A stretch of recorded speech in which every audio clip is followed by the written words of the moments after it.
Hey, what's up, guys? Welcome. The Doctor is in, and we are about to get started on part 3 of Umineko episode 2. Let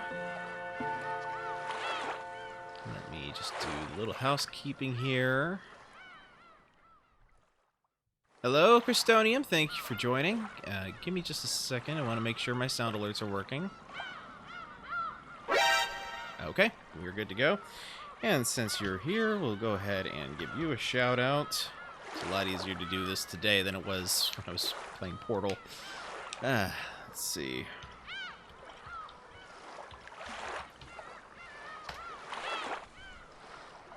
And last seen playing Monster Hunter Rise. So I take it you decided to switch over that instead of Dark Souls for a bit?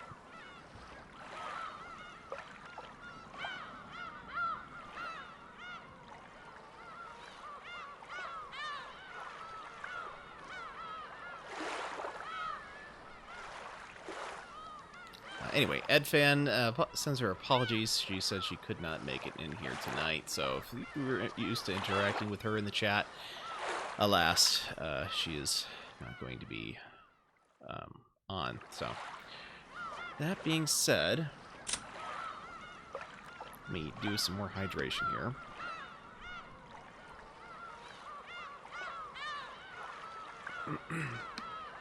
Fortunately, can't stay. Just finished break. Gotta drive home. We'll be back. Yes, once I rolled off the cliff 5 times in a row, I decided I needed a break. Oh, I know that feeling. Just wait till you get to the section with the invisible walkways.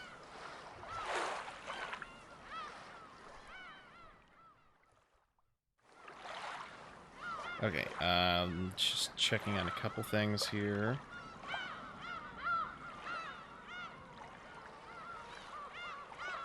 Oh, nobody informed you about those until now.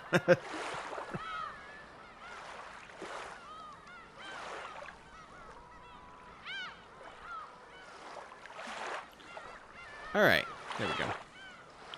That is everything, so we're starting the chessboard preparations chapter. We'll see you later, Christonium.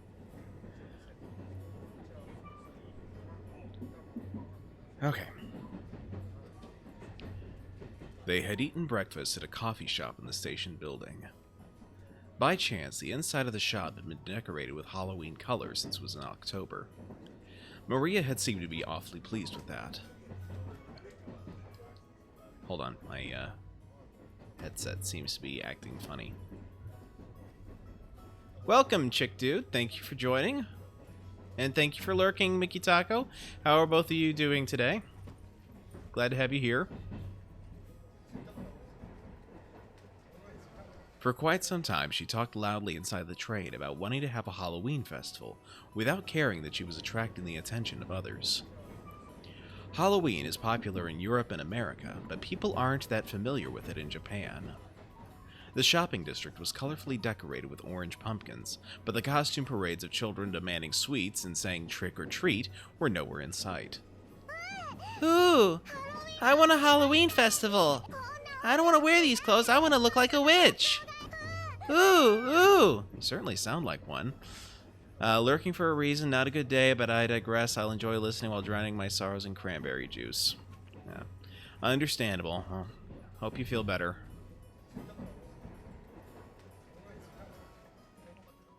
And hope the situation improves as well.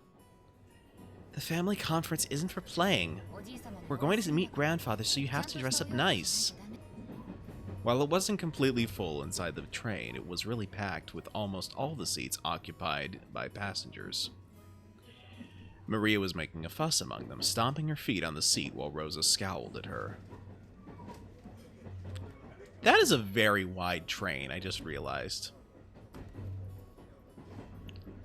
Rosa had warned her many times to lower her voice, but Maria hadn't obeyed her at all. Once Maria got like this, no matter how much she tried to explain the situation or calm her, she wouldn't listen. Before, Rosa used to pamper Maria and give in to her at times like this, but that had probably been a mistake. Surely Maria had gained the mistaken impression that throwing a tantrum long enough would make her mother give up and do what Maria said. Rosa had realized that error with the help of an educational book, and since then she'd hardened the part of her heart that wanted to pamper her beloved daughter. Her mutual understanding with Maria began to go weaker and weaker, and she began to get discouraged by her own powerlessness more and more often. Halloween! Halloween! If you don't give me sweets, I'll play a prank! Ooh, ooh, ooh! I don't have any sweets to give you. We just ate breakfast. If you don't give me sweets, I'll play a prank! If you don't give me sweets, I'll play a prank! Ooh, ooh, ooh!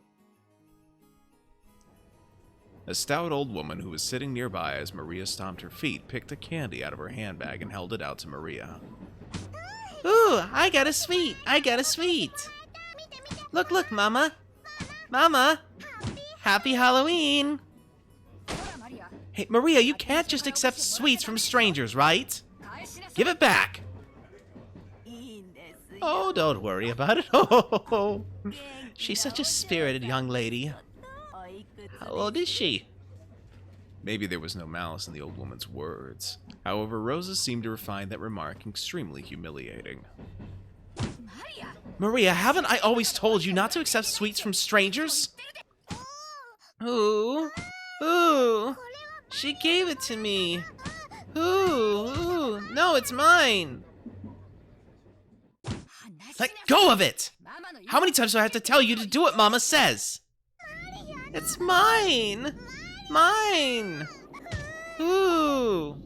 Ooh, ooh!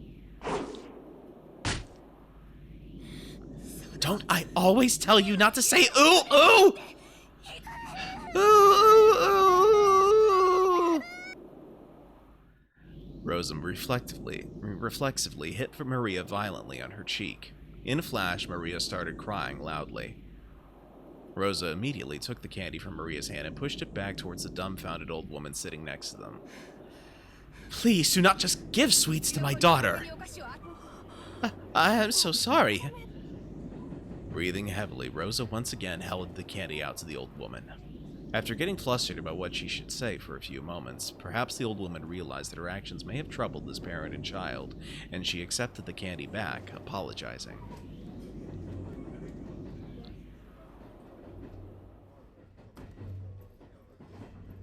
After that, Rosa finally took notice of her surroundings. Her daughter's clothes were all messed up, she was crying and shouting with her nose dripping, and there were many dumbfounded passengers watching them. Except for the sound of the train running, the interior was completely silent. Fortunately, that pitiful silence didn't last more than a short while. However, it was followed by an even more painful atmosphere as everyone began to whisper. Maria shouted, cried, kicked, and stomped her feet as usual, paying no heed to the people sitting around her. Impulsively, Rosa tried to slap her again, but she noticed the cold eyes of the people in the train and couldn't. When the train stopped, Rosa forcibly pulled Maria's arm and got off, almost dragging her daughter along. Maria didn't stop crying. Rosa took her to the end of the platform and hit her cheek again. At the moment she was hit, Maria stopped crying for an instant, but before long she shouted and cried even more than before. Overwhelmed with emotion, Rosa grabbed the nape of Maria's neck and dragged her, tugging at her hair. Ooh, ooh, ooh, ooh, ooh. Mama, it hurts! Mama, it hurts! Ooh. Can't you hear me? I'm telling you to shut up! That ooh of yours! I told you to stop! That's the reason you can't make friends in class, right? Get a hold of yourself! Why are you still a kindergartner inside your head? Why can't you do what Mama says? Why? Why?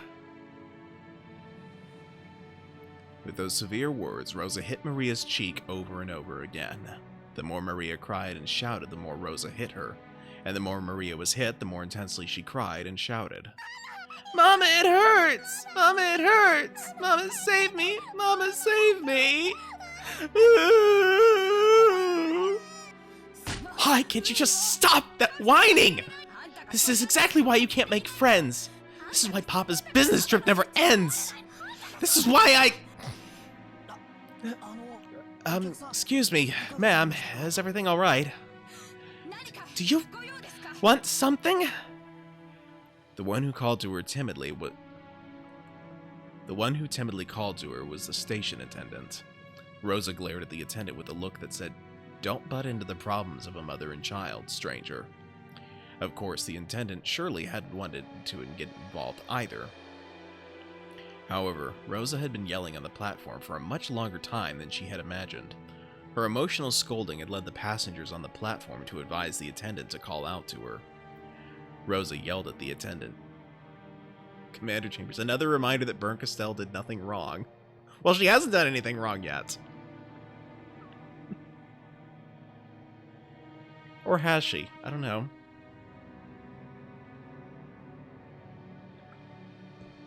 Hey, Kishu, thank you for joining. Yeah, you arrived just in time to see Maria throwing a tantrum and Rosa throwing a tantrum of her own. It's going all right. How are you? And how are you, Commander Chambers? Been lurking a bit. Okay. I'm glad you're both here. Apple doesn't fall far, as they say. Yeah.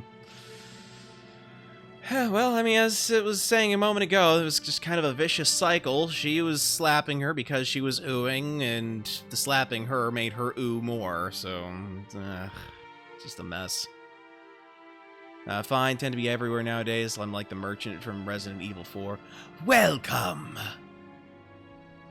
I think that's how it was. It's been years since I played that game.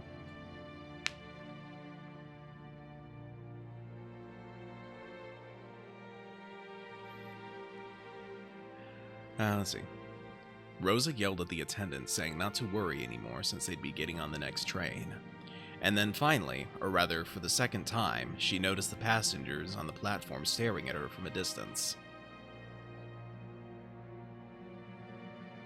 Rosa sweat slightly and felt a breeze make her sweat go cold, tormenting her. Maria still kept on crying, shielding her own head.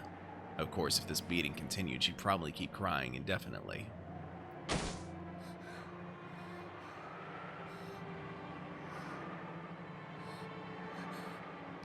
I did it. Again.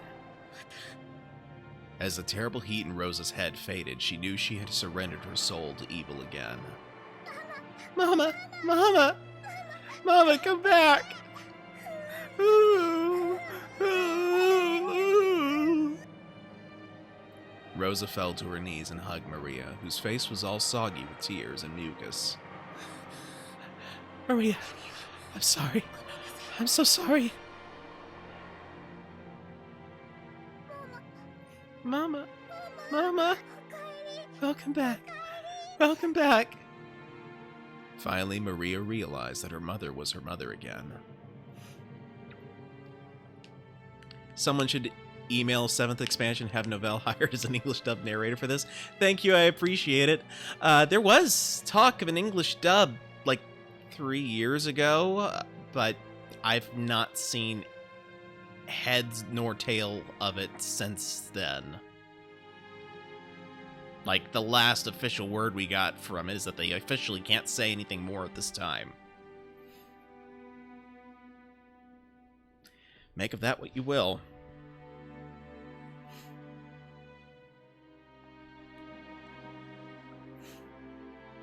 She clung to her mother's body and cried, burying her face in her mother's chest. Umineko and Higurashi is like Yakuza. It only needs subs, not a dub. Well, I mean, I would appreciate a dub, but at the same time, there's a part of me that is always going to be partial to the original language because that's what I initially played it in. But I was impressed with the cast that they had. Battler took a little bit of getting used to, but I think he kind of pulled through in the end of the clip that they had. But everyone else was pretty much spot on. Forgive your bad mama. Forgive your bad mama. I'm so sorry. Please don't hate your mama. Oh, I'm just fine. Don't hate mama. Oh, no, I'm talking about the cast for Umineko. For Yakuza, as far as I'm concerned, well, let me put it this way. I tried playing Judgment in the dub, and while the voices themselves were fine, I just felt that the lip syncing was kind of off. Like, it didn't really... The sounds coming out of their mouths didn't quite match the exact motions that the mouths were making.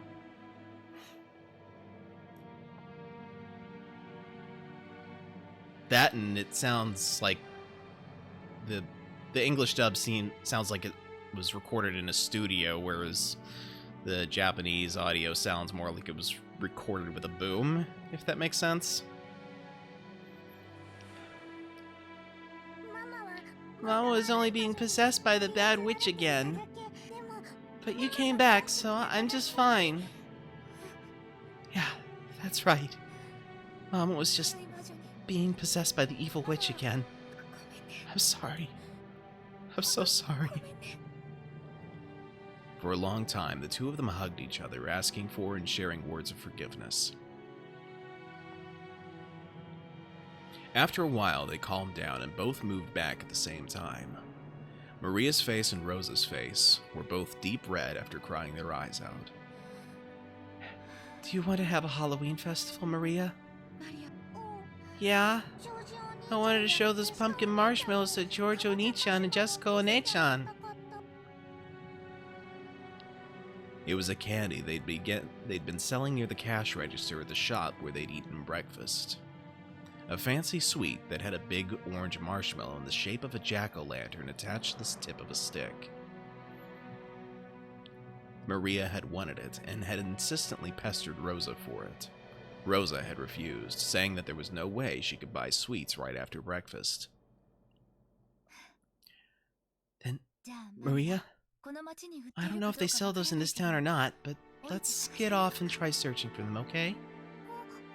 Yeah! I love you, Mama. Love you so much. Thank you. I love you too, Maria. The truth was that they didn't have time to waste loitering around at a stopover station. If they missed the airplane, they'd fall half a day behind schedule. She should have left home with more time to spare, but she'd ended up leaving late after choosing Maria's clothes. Because of that, Rosa had been a bit impatient since the morning. She looked at the clock. They had to get on the next train immediately. But her daughter firmly joined hands with her to go buy the sweet with her mother, and that hand was warm. To Rosa, as she was now, it was more important to renew her bonds with Maria. To her, Maria was not only a beloved daughter, she was everything Rosa had. Fortunately, they could see a big supermarket right in front of the station. They might not be able to find exactly the same sweet, but Maria would probably be happy with a similar one. Besides, Rosa couldn't show up with a face swelled from crying. She must fix her makeup. Maybe we won't find a marshmallow exactly like that one, but hopefully we can find something like it. Let's buy some and surprise all your cousins together. Yeah, as long as we buy it together, any sweet is fine. They exited through the turnstiles of the station in this unknown town. Maria walked across the pedestrian crossing together with her mother, chuckling to herself as though she was walking in an amusement park.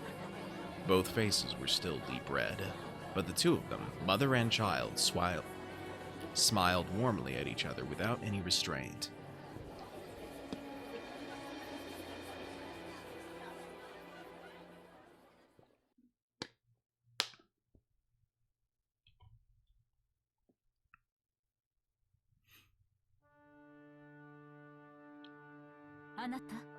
Dear, what are you doing in a place like this?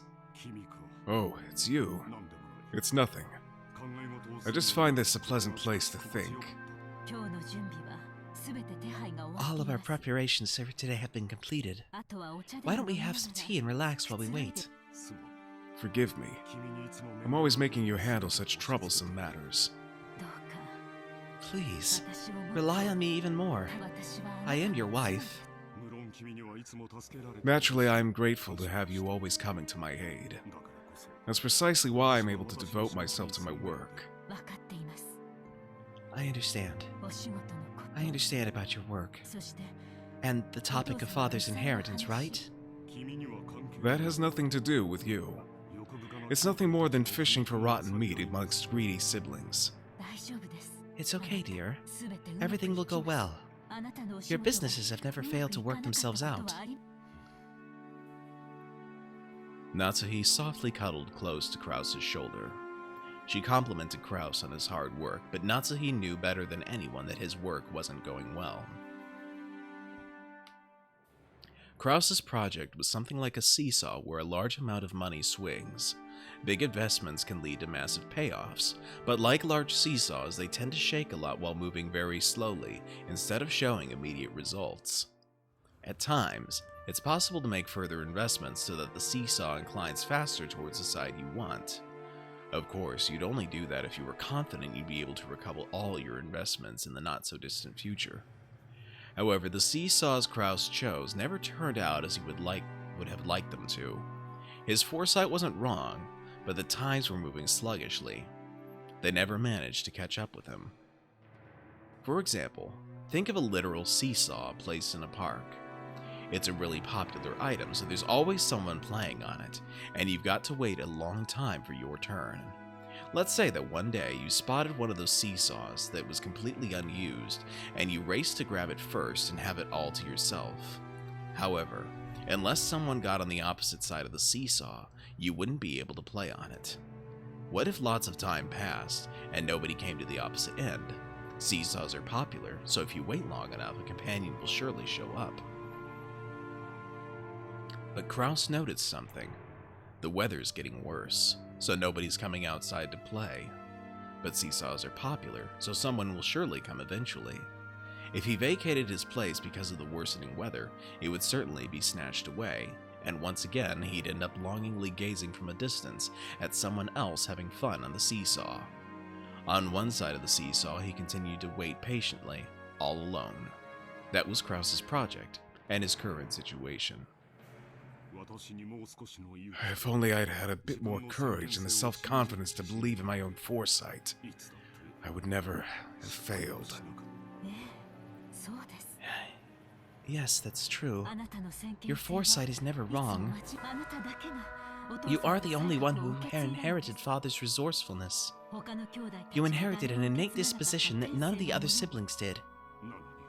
But I could never believe in it. I always shut down my own projects like a coward. Why can't I believe in myself? Who would believe in a man who can't believe in himself? Nobody believes. I'm always sitting on the seat where the losers must sit. And my father, my mother, my siblings all sneer at me. How long is it going to take for me to be set free of this emotional complex? Just how long will it take? Natsuhi was the only one who knew. Only she knew of Krause's anguish. As the eldest son of the Ushiromiya family, who would soon be forced to bear an immense responsibility, he couldn't open his pained heart to anyone, and was always getting compared to his father's great enterprises. I've made preparations concerning all other matters so that you'll be able to devote your attention entirely to the family conference. Yes, everything else has been seen to. Thank you. Will there be any problems dealing with father? No. Genji and Dr. Najo are on our side. I'll never allow those greedy siblings to make contact with father.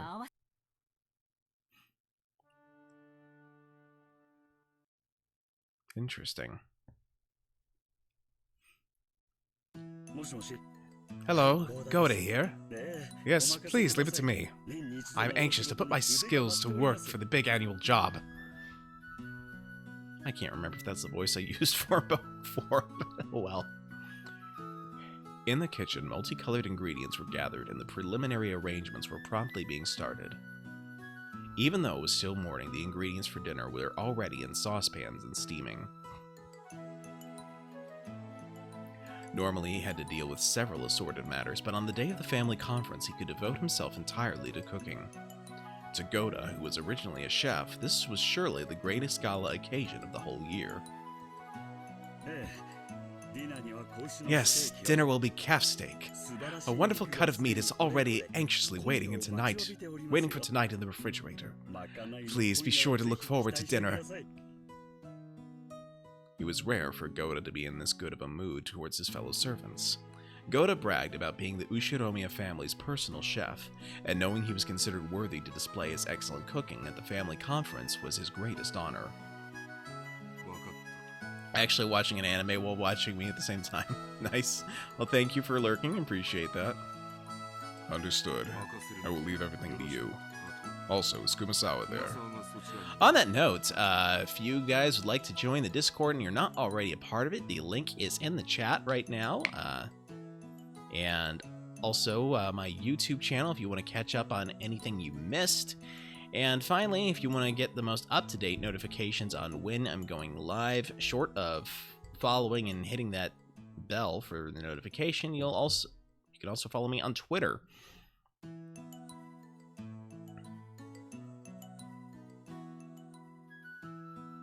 Just note that if you join my Discord, you will have to read the rules and agree to them in order to see the vast majority of the server.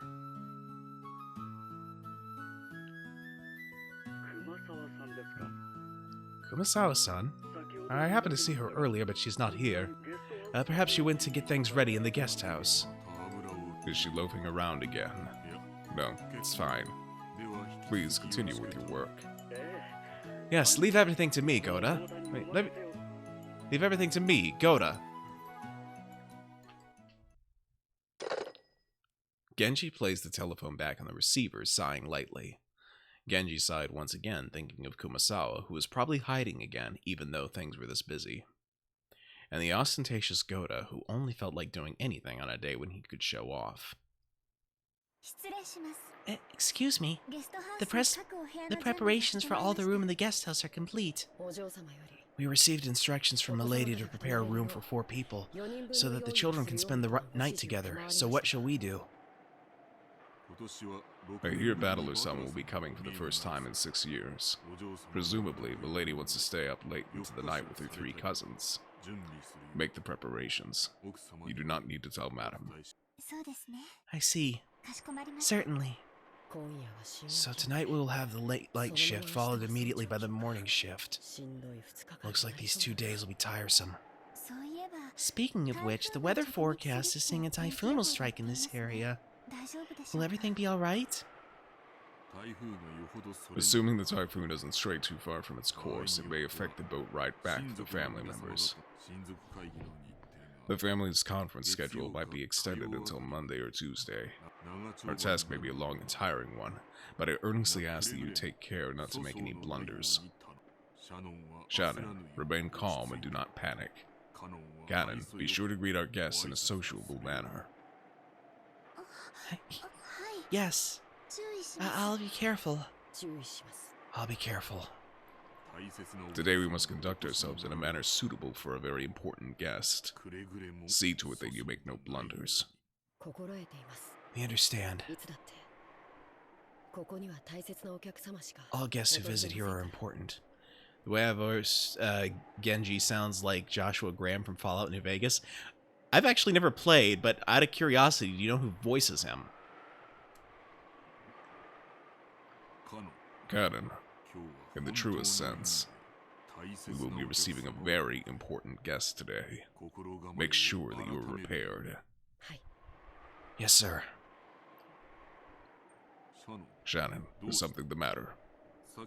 You seem to be uneasy. Do you have some prior engagement at this time? Huh? No, it's nothing. My apologies. I've never heard that name. Huh. But one of these days I would like to play it. My backlog is so stinking huge. I don't know when I'll ever get the chance. Nason, important guests will be arriving today. Detach yourself from your private life. I don't know what you mean by private life. As Shannon blushed just a bit, she turned her gaze away from the clock. Was it about time for the airplane carrying the family to arrive at Nijima? She tried to hide the fact that her upcoming long-awaited reunion with George was making her heart race, but Cannon, who stood beside her, seemed to see right through her.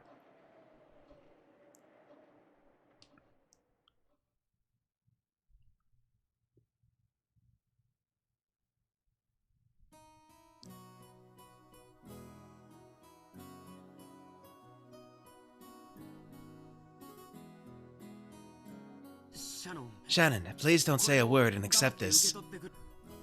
Inside a bathroom stall, George was practicing something over and over, taking out a small velvet box hidden in his pocket like a quick-draw desert gunman.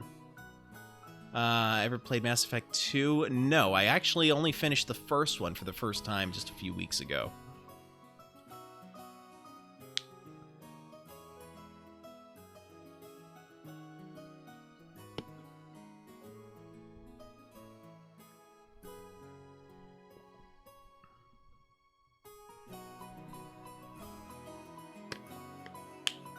Never played that one.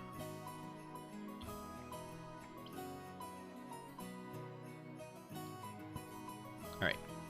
Give me just a moment, chat. I'm going to real quick look him up and see if I've seen him in anything else, because I think finding something I do recognize is going to be a bit easier than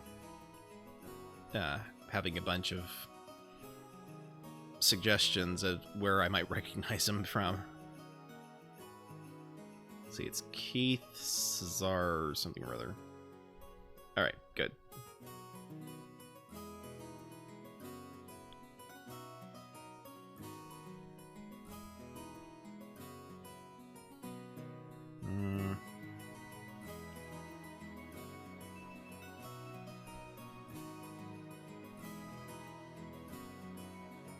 Let's see here.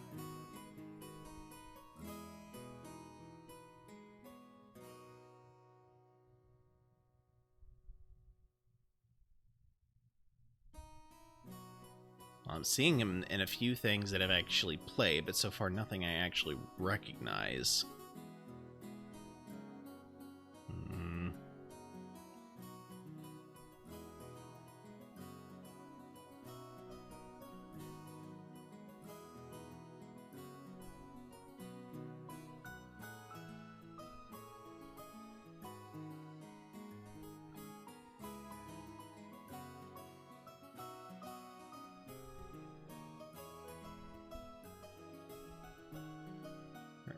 Still looking.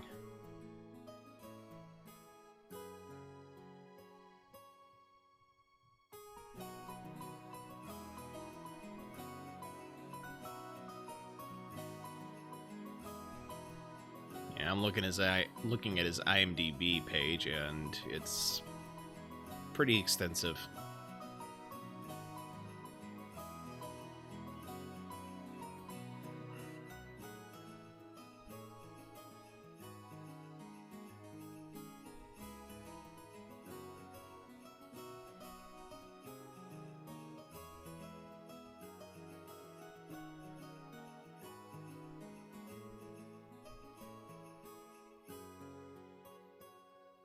See, I'm seeing he was in Xenosaga, but it's been so long since I've played that I honestly cannot remember for the life of me what his character sounded like.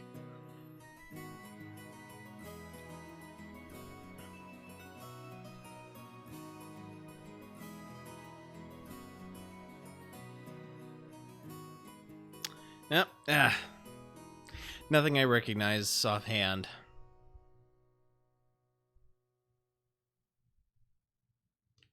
Oh, did you hear that Xenoblade 3 is going to be coming out this September?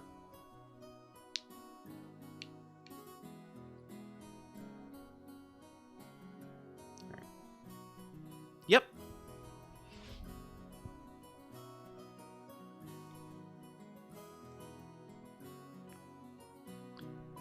Alright, where was I?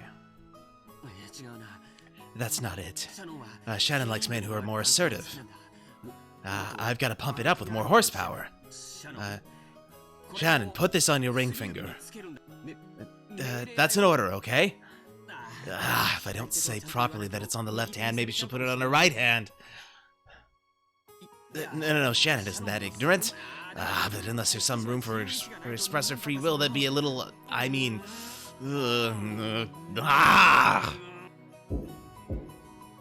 As he crossed his arms, muttering, someone knocked on the door. George was snapped back to reality. おジョージ君 Hey, George-kun. 大丈夫か You okay? 腹の調子 Got a でも stomach ache or something? Hey, Uncle Rudolph. It's okay, I'm fine. No need to worry. そっか Really? ならいいんだけど That's good then. 無理していき But you know, you're straining way too much. 尻が切れ Your ass will burst. Rudolph washed his hands, laughing cheerfully as he left. George, realizing that the most embarrassing part hadn't been overheard, relaxed and felt extremely relieved. キリエローザはまだ来ないのか Kyrie, isn't Rosa here yet? まだよ。 Not yet. She's pretty late. 天候調整中だからいいようなものを It's a good thing the weather's delaying our flight. これで普段通り If の the schedule had ダイヤ gone だったら on あいつ normally, she would have missed the 乗り遅れ plane. ちまうそしたらどうす What's she る plan on doing then? ローザさんだっていい年の大人。 Rosa-san is very much an adult now. She'll manage it somehow. No matter how old they get, older brothers always treat their younger sisters like children. 親父だって Of course, Dad's always a kid, no matter how old he gets. だと What'd you say? If I'm a kid, that'd make you a baby. ほれほれ Come on, Battler Chan, up you go. Stop it! That tickles! Stop! 親子ってより You two look more... 悪ガキ more 仲間って感じ you look... I can use words, guys. You look more like two bratty friends than a father and son. ほらいらしたわ Look, she's here. Oh! It ain't Rosa-san! Maria-chan, long time no see! Long time no see. Ooh, マリア Maria. お久しぶり Shouldn't that be it's good to see you again? 言ってごらん Greet Hideyoshi-san properly. Ooh, it's good to see you again. そうや There you go! よく言う Well said. ご褒美に How about some candy as a reward? あれ Oh, どこにしまった where'd I put it? ローザさん Rosa-san, it's good to see you again. Oh yeah, Crispin Freeman was fantastic in that role. That was actually the first role I'd ever heard him in. To hear that he normally has so much of a deeper voice, and most of the things he plays was just kind of astounding.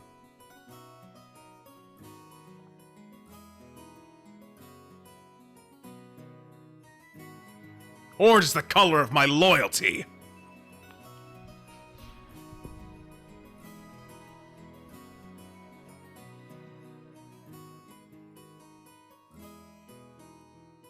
Rosa-san, it's good to see you again. マリアちゃんも It's good to see you too, Maria-chan. It's been too long, Kirie-ne-san, Hideyoshi-ni-san. And oh my, Battler-kun?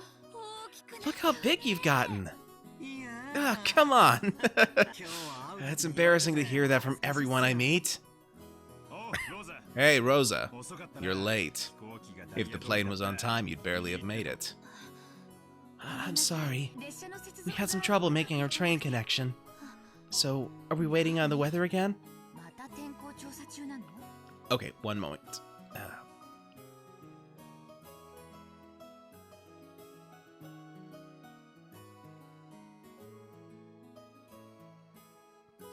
Yeah, that was actually I had played Xenosaga for the first time around the time when Mark Hamill had said he was going to be retiring from playing the Joker, and I'm thinking, you know, this guy would actually make a pretty good Joker. Of course, Mark Hamill has since unretired from Joker, but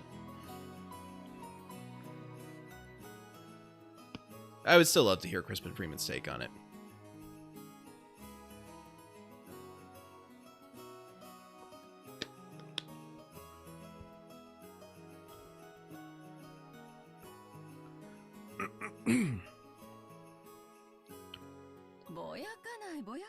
Oh, don't complain. I much prefer the 30-minute plane trip to spending 6 hours bouncing about on a boat. You pay for a complete remaster of those 3 games? Same, especially considering I really don't want to pay for the 3rd game, because that's the only one I don't have, and it's like almost the price of a new Switch.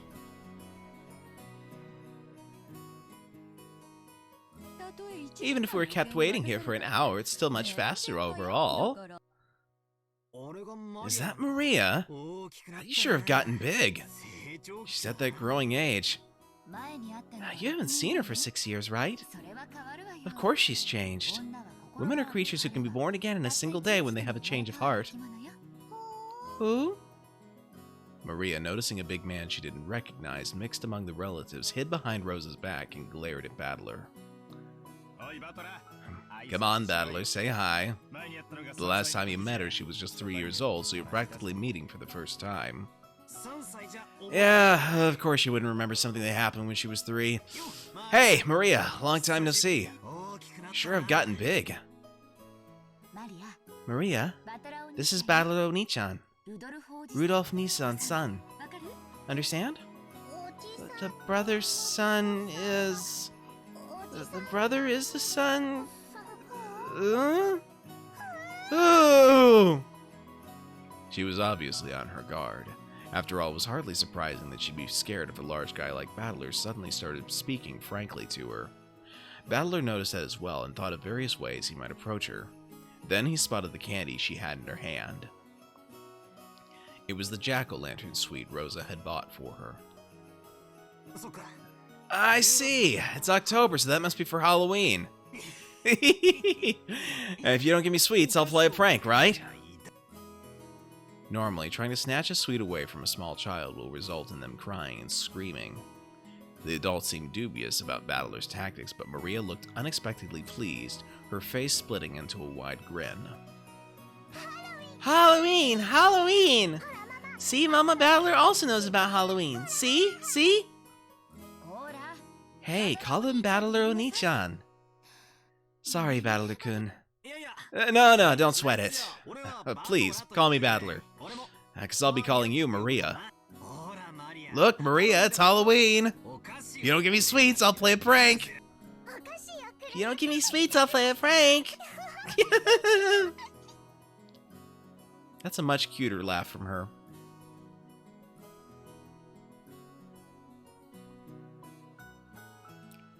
From inside her purse, Maria picked out a jack-o'-lantern sweet similar to the one she had in her hand and presented it to Battler.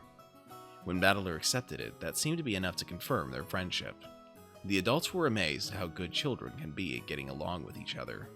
Maria had been throwing a tantrum because she wanted a Halloween festival, so Battler, who knew about trick-or-treating, must have felt like an ally. Her defensive posture from before was completely gone. Now she was all cheery, as though they'd been friends for decades. That's right, Halloween's a pretty minor event in Japan. You always see people marching over in costume parades on the news from overseas, but I've never seen it here. I wanted to wear a costume too. I wanted to say trick-or-treat with all the cousins wearing costumes. I see. Next time let's do it together. What would you like to dress up as? A witch! Beatrice!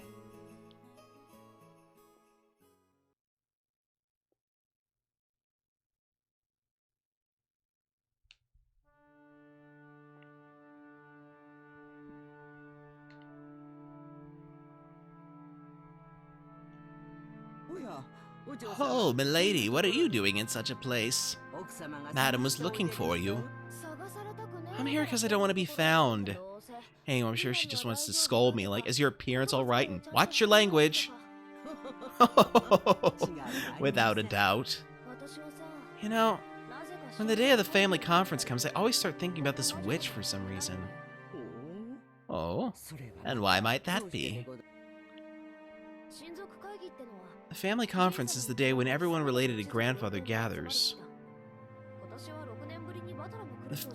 I hear that this time even Battler's gonna be coming after 6 years. What if, just like that, some relative who hasn't shown themselves for several decades suddenly shows up? That's what I'm always thinking about. Oh, could a relative like that exist? I mean, Beatrice-sama. Sorry, I forgot my naming convention. So, little explanation. For the people who actually respect the Golden Witch, they refer to her using the Italian pronunciation, Beatrice. Everyone else just uses the English pronunciation, Beatrice, and I forgot for a moment that Jessica was on the English side of that, so... I mean Beatrice-sama. Nobody knows her background. Could she be grandfather's mistress from long ago? What if one of her descendants suddenly appears and tells us to return the gold we were given or something? Kraus-sama and the others will probably discuss the master's inheritance problem this year too. Once they get so fired up about talking about the witch's gold, one could hardly be surprised if that witch herself were to show up, yes? Kumasawa-san, I guess you keep quitting and getting rehired, but you've been here as long as Genji-san, right? You know more about Beatrice, don't you? Who knows? Even if I try to remember, this old woman here can't even recall what she had for breakfast this morning. Kumasawa-san, you're always dodging with those excuses, but you know something, right? Sometimes you feel kind of devious, like you know something and you're laughing behind our backs. That's harsh. I don't have any secrets. The only thing I can say is that Beatrice-sama is the Golden Witch, and that she is the other master who controls the night of this island. Okay, now you're just repeating stuff grandfather said. Must be a pain to play along with grandfather's crap even though you get paid for it. However, I can say this much. What? In ancient times, Rokkenjima was feared and called Azukijima. That's Azuki Bean Island. Or Ozuki Bean Island. Azukijima. The Azuki is said to be a corrupted form of Akujiki, and in fact it was called Akujiki-shima, Evil Appetite Island. That is what is told among the fishermen. I've heard about that before. Supposedly there's lots of sunken rocks and shipwrecks around here, so the fishermen got scared and stayed away whenever they could, right? The evil spirits settled down in Akujiki-shima and have continually eaten the souls of people since ancient times. Quite a few people lost their lives because of this island. And then that monk, the traveling Shugenja or whatever, built that shrine, reposed the souls, and settled them there, right? Sounds pretty crazy, though. And that shrine for the repose of souls was destroyed by an eerily violet thunderbolt this summer, which tore up the darkness of the night. Kumasawa-san, you really like those stories. Okay, sure, it'd be pretty creepy if a thunderbolt took out a shrine, but, well, it was all worn out from the start. Maybe it just got washed away by some big wave. The evil spirits of Akujiki-shima woke from their slumber and summoned Beatrice-sama. If Beatrice-sama happens to pay a visit to the family conference... If she does... Kumasawa fell silent for a moment. Jessica was pressing her to keep going, so that gap felt strange and eerie. When Kumasawa noticed that she had Jessica plenty scared with her silence, she grinned broadly. Well now, I wonder what would happen.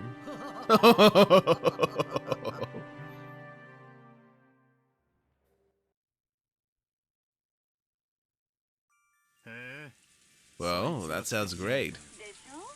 Of course. Won't you be able to do better at work if you get a chance to enrich your heart by living the good life every once in a while? Yep.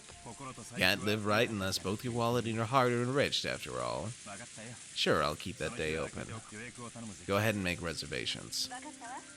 Okay. Don't even think of missing it. Yeah, I'm counting on you. I love you, Kyrie. After kissing the receiver, Rudolph hung up. Before his seat, there were several executives with their sleeves rolled up, eagerly awaiting the end of that phone call. Sorry to keep you waiting. Have we heard anything from the States yet? Yes. You have a call from Dale Watanabe, the lawyer. I'll transfer it. On the whole, how's it going? Well, there does seem to be one unfortunate matter. It appears the other party has no intentions of withdrawing from the trial. Guess there's no fooling them. Please, transfer it here. Understood. I'll do that right away. The executive ordered that the external line be transferred to the secretarial office. At once, the phone in front of Rudolph rang. Hey there. Hello? Sorry for the wait. Ushiromiya speaking. Thanks. How's it going on your end? Hello, President Ushiromiya. Let's skip the pleasantries and jump into the main issue. I've got good news and bad news. Which would you like first? Might as well start with the bad. I hate fighting when there's no dessert. Very well. The bad news is that the other party is getting ready to prosecute. Just a few days ago, a similar trial resulted in a decision in favor of the plaintiff. The defendants were using roughly the same arguments we planned to use, but they were rejected in every case. I'm afraid to say it, but if we face the courtroom as we are now, it's extremely likely that each one of our claims will get rejected. So that trial ended up being a total bust after all. And I thought their position was even more solid than ours. That hurts. Okay, what about the good news? I managed to contact the executives of the other party. I explained the situation we're in. I told them we have no intentions of tarnishing the brand's image, and we managed to get an understanding. They'll send us their terms over the next few days, and if these are carried out, they'll promise to withdraw their charges. This is their proposal according to the number 2 man on their board of directors. Your impression? To be honest, I expect their terms will be extremely severe. We estimate that changing the company name and the brand name will be inevitable. I think we'll be able to earn some leeway by playing with the amount of settlement money, making a public apology in a major newspaper, and carrying all this out within a reasonable amount of time. They sure are making this complicated when they could just tell us to go broke. They only recently switched to a new president, and their groundwork hasn't been completely laid yet. If we resist until the bitter end, they fear the forces opposing the current president won't hesitate to aid their enemies. Hence, their big shots want this matter settled as quickly as possible, too. So we might still have enough leeway to get them to mitigate their terms if it'll lead to a quick settlement. Either way, are we still looking at a crazy sum of money? You need to be prepared for that. Even that would be much cheaper than paying punitive damages. Thank you very much, sir. Please contact me if anything new happens. We're paying you the big bucks, so no idle chit-chat. Thank you. Goodbye. Rudolph hung up the phone. The executive sitting in the reception seat seemed to have guessed at the contents of that discussion. You guys hear that? Simply put, they would forgive us if we could pile up enough money. Now all we've got to do is haggle over the amount of that money. But, President, the likely sum for the settlement Mr. Watanabe indicated is too much. I don't have that much of a margin. Hello there. Hello there, Reeve. Thank you for joining. Glad you could make it. How's it going? Oh, gosh dang it. I forgot to do this earlier. I'll get you both at once here.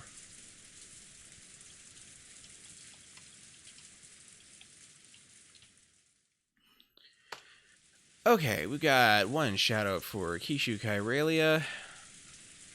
She's last been playing The Sims 4 on her channel. And we got one shout out coming for Reeve.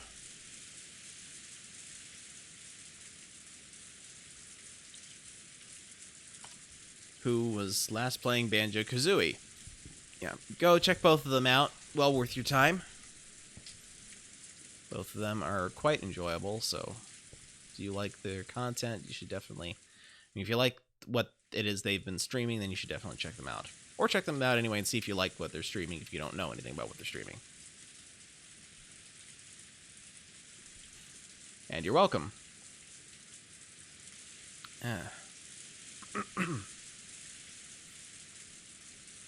Okay, where was I? Need to hydrate a little bit more.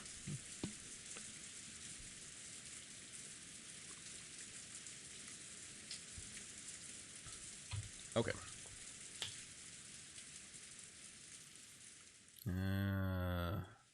There. That's what I was looking for.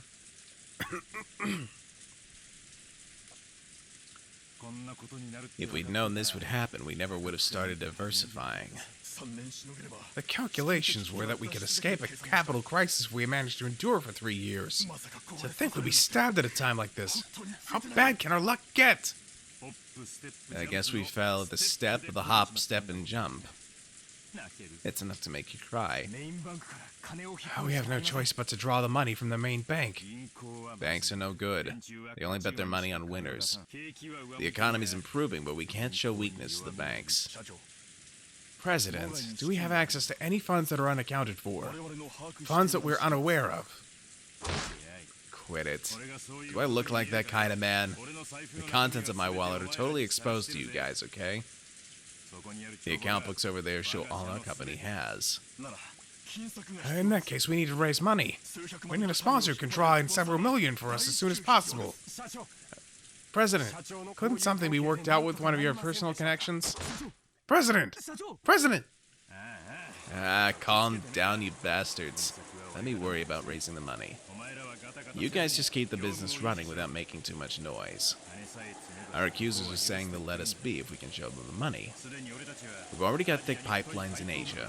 Things will probably be shaky, but we'll be able to maintain our current deals. Basically, if we can just bring the money together, we'll be able to solve all our problems. Just you watch, I'll fix all of this. I won't leave you out in the cold. Time to start getting your hopes up again. Once this is all behind us, I'll be rewarding all you guys with a champagne tower. I promise you that. So shut up and follow me. Got it? The airplane suddenly shook, probably due to turbulence. Rudolph was jostled awake. He'd awoken early that morning and ended up drifting off to sleep while resting in his seat. You okay? Are you sure you aren't still pretty sleepy? After all, it seems you've been really busy with work lately. Being busy with work is nothing to complain about, right? Once I've got nothing left to do, it won't be long before we're out in the cold. Good point. Now that even Battler-kun's back, we'd be looking at worse than just the two of us going around begging. Yeah. Our family's all together again for the first time in 6 years. So the leader of our family's got to give it his best if we want to spend some time alone together. When he looked out the window, he saw that the airplane had already started to drop in altitude considerably. The fishing boats, which had only looked like black grains a short while ago, were starting to become clearly recognizable.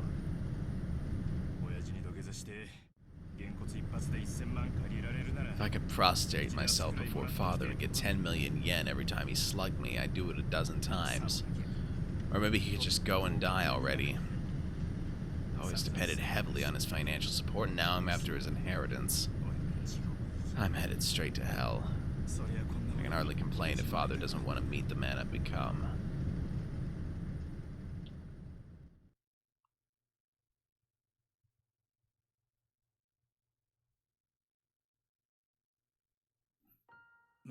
Could it be that, once again, you do not plan on making an appearance at the family conference?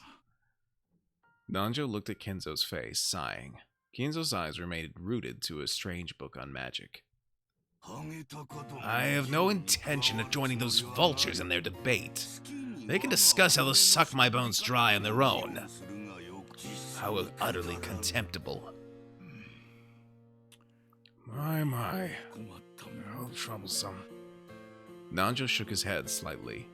To him, children and grandchildren were lovely things. He believed watching them grow was the only way to truly enjoy old age. So Kinzo's words were very saddening to Nanjo.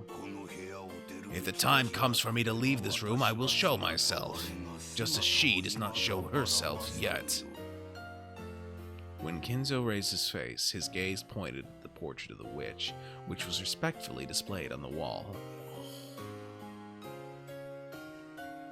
Kinzo's mind didn't dwell for a moment on the fact that today was the family conference where all of his beloved relatives would gather. It was filled only by the face of the witch in the oil painting, who never smiled except inside the portrait. Everyone knew that interrupting Kinzo when he talked about Beatrice would trigger his wrath. Today I will hold a certain ceremony. Oh, and what might that be? Perhaps it is closer to a gamble than a ceremony. After all, magic without risk can never house a miracle. Nanjo had heard Kinzo say this many times before. You might even call it a pet phrase of Kinzo's. Kinzo apparently believed that magic and miracles could occur if you gambled your own fate with a certain amount of risk and triumphed. I wonder what sort of gamble you're making. As the man who was once called the Golden Gambler, and who's now so old he might pass on at any time. This should be well worth watching. I see. So the secret ritual I've developed after much research appears to be nothing more than a gamble to one unversed in its magic, such as you. Very well. If I have faith in miracles and win, you will see clearly on this day that all of my research did bear fruit, despite it being seeming to be little more than the product of my eccentricity. If you win, it will all end just as you have already seen, as nothing more than the eccentricity of an old man who might leave this world at any time. Or if you win, rather. Just what sort of gamble could you be planning to take? As your friend, that bet or ceremonies you called it. I can only pray most sincerely that you achieve victory in it. Yes, I thank you. Speaking of which, Kinzo-san, we heard that a much longed-for guest will be present at the family conference this year. What? For once, Kinzo reacted to Nanjo's words and turned around. That's right, Battler-kun from Rudolph's family. He'll be coming after an absence of 6 years. I'm sure he's become a splendid boy. Oh, Battler. I wouldn't call him longed for, a guest who's failed to show up for a mere 60 years. After hearing Battler's name and making a disappointed and ill-humored expression, Kinzo turned his back again. I imagine those 6 years went by in a flash for you, considering how you've immersed yourself in your research in this room. However, we might actually receive a visit from a truly longed-for guest. Everything depends on the results of the roulette. The roulette has already started to spin. Will it be rouge or noir? Tonight, let us enjoy ourselves as we see what kind of miracle the roulette will show us. The payoffs are large, and I don't intend to lose. Beatrice, accept my bet. At that time, the telephone on the table rang. The piercing sound seemed to irritate Kinzo, and he picked up the receiver to preserve the silence as much as he could. What is it? I'm busy! Genji speaking. Everyone has arrived. What of it? Just serve them some tea or something. Certainly. I will do so. Kinzo hung up the phone rudely. Looking at that, Nanjo sighed yet again and shifted his attention outside the window. As he is now, I doubt Kinzo will pay heed to any sort of guest. Could any guest possibly make Kinzo come out when the time comes, as he said? Kinzo had a single person in mind, but that was a guest who certainly wouldn't appear. Nanjo stared at the witch of the portrait with her impassive expression, unable to decide whether she was smiling or sad, and then gazed up at the lead-colored sky.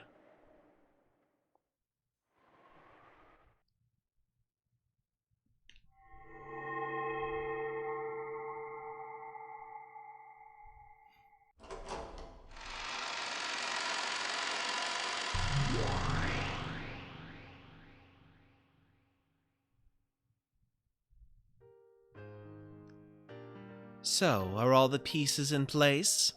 Shall we line them all up again and start a new game? Any objections from you? Nope, none.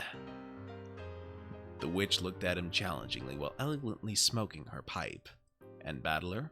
He just rudely shrugged his shoulders as if he didn't care what she did. He didn't meet her eyes, but that didn't mean he didn't intend to challenge her. It showed his clear determination to never be taken in by this bastard's tricks. It was an expression of his determination to fight. Don't tell me you're jumping into this without a plan. I don't even know how you'll make your first move, so I've got no plans or anything. Go ahead and move first. Naturally, I'll do so.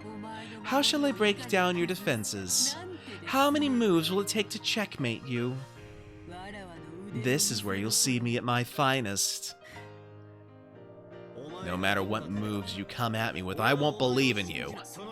As long as I stand my ground at that point, I won't lose. And that means this game's built in a way that makes it impossible for you to win. Perhaps you're right. However, I'm the one who decides how many times we'll hold this game. We'll repeat it over and over again until I win and you acknowledge your defeat. See? In other words, this is torture. An eternal torture that shall continue until you surrender to me. It shall go on endlessly until you acknowledge me and the existence of witches. Then I'll play your game endlessly, as many times as it takes until you run out of patience. I've never lost in a test of stubbornness. Oh, did a certain witch plant that idea in your head? Very well. I'm tired of listening to you ramble. Come on, let's get this started. Then, let us begin. I already know all of your moves. A defense doesn't amount to much if the plan behind it is known. Don't think you'll be able to defy me with the same moves. Beatrice, I've got just one thing to say before we start.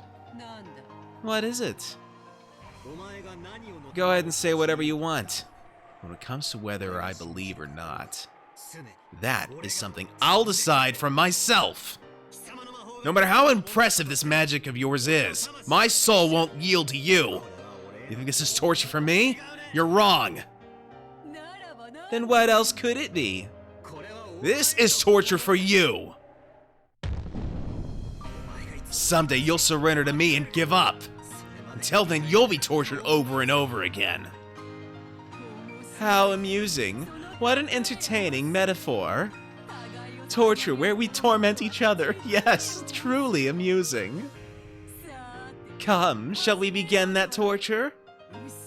Ushiromi, a battler!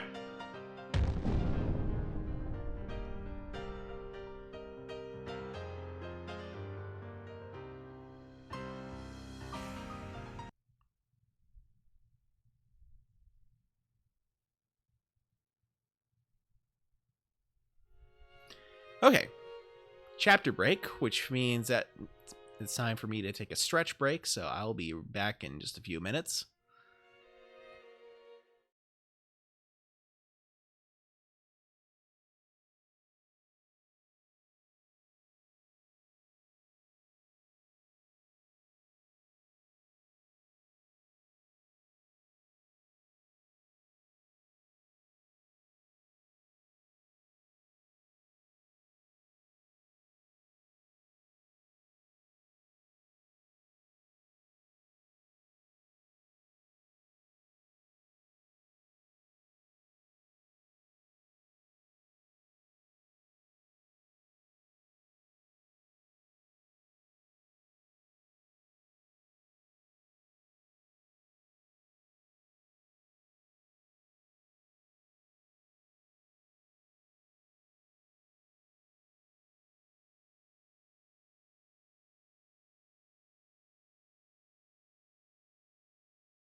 And we're back, and let me officially welcome you back, Christonium. As I'd said in the chat, you basically just missed everything leading up to the day of the conference, and now Beatrice is about to start the game with Battler. So let us continue. Every year, the relatives visiting Rokenjima would Sorry. Okay. Every year, the relatives visiting Rokenjima would let out a sigh of admiration at the rose garden that first greeted them. They would stop there to chat about the roses' beauty and how well they were blooming that year. In the midst of all this, there was a single unhealthy rose, and Maria became overwhelmed with dejection at its condition. But George used his quick wits, and saying that everything would be fine if they took care of this poor thing, marked it with a candy wrapper, and immediately restored Maria's good mood. Then Battler, with whom she'd been getting along well since that morning, started talking about Halloween. This was such a favorite topic of Maria's that she began playing around energetically again. To Maria, that marshmallow jack-o'-lantern candy bought by her mother was probably the greatest sort of treasure. They seemed to have bought several, and she demanded a trick or treat from every person she met, giving them candy instead of the other way around. I wonder why Maria likes Halloween so much. I always figured it was a pretty unfamiliar event for the Japanese. Well, it's a kids' festival where they get to parade around in costumes, right? Yeah, it can be fun to play around in an outfit that's different than usual. Yeah, you would know about that. I think there's a slightly deeper cause behind it. After all, she is the witch, Maria-chan. Come to think of it, when we were at the airport, didn't Maria say that if she was gonna wear a costume, it'd be a witch? Does she like witches? Yes, she loves them. So much that it becomes a problem. Hey, it's not so bad. You expect kids at that age to love fantastical stuff like that. If it was just a heroine on some TV anime, at least it'd be cute. Judging by Rose's appearance, she wasn't very happy about her daughter's love for witches as a mother. The cousins other than the battlers seemed to realize this, and they shrugged, wearing stiff smiles. Huh? So you're arguing that because she likes witches, she also likes Halloween? We don't know, why don't we just ask her? Hey, Maria! How are Halloween and witches related? As Battler asked that, George and Jessica let out a stifled "ah," as if they were trying to stop him, but too late. Maria might have been waiting for just that question. After beaming for an instant, her expression turned a little mean, as if to say, "You're totally clueless, aren't you?" It was the face of a hobbyist who's been ticked off by an outsider saying something stupid about their favorite subject. Ooh! To the Celts, the changing strength of the sun over the course of a year signify its birth, its growing up period, its aging and death, and then its revival. I get it. In spring, the weak, warm sun starts to grow up and get hot, and then it gradually gets weaker and worn out. Sort of makes sense to think of it as a sun living out an entire life. Yes. So they thought that at the end of October the sun died, was laid to rest in the land of the dead, and then was revived at the winter solstice. And the name they gave to the last day of their year, when the sun ended its 1-year lifespan and died, was Samhain, and they celebrated then. I've heard that that's not how you pronounce it, but I can't for the life of me remember how you actually pronounce it, so you're just gonna live with my butchered pronunciation.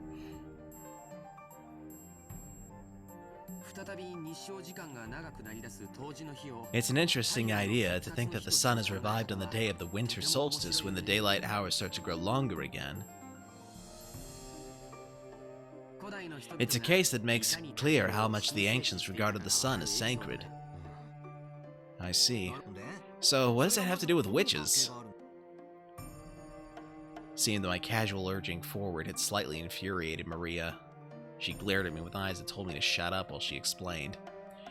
Maria seemed to be having a blast as she talked, so I decided not to interrupt. Samhain? Leave it to the Celts to make it weird pronunciation like that. Wait, is it Saw Win or Saw Ween? Oh. Saw Win, okay.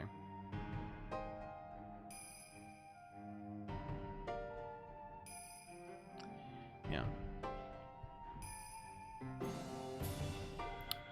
Which, I mean, I know I'm Irish, but even I am a little weirded out at just how strange that pronunciation is. Anyway.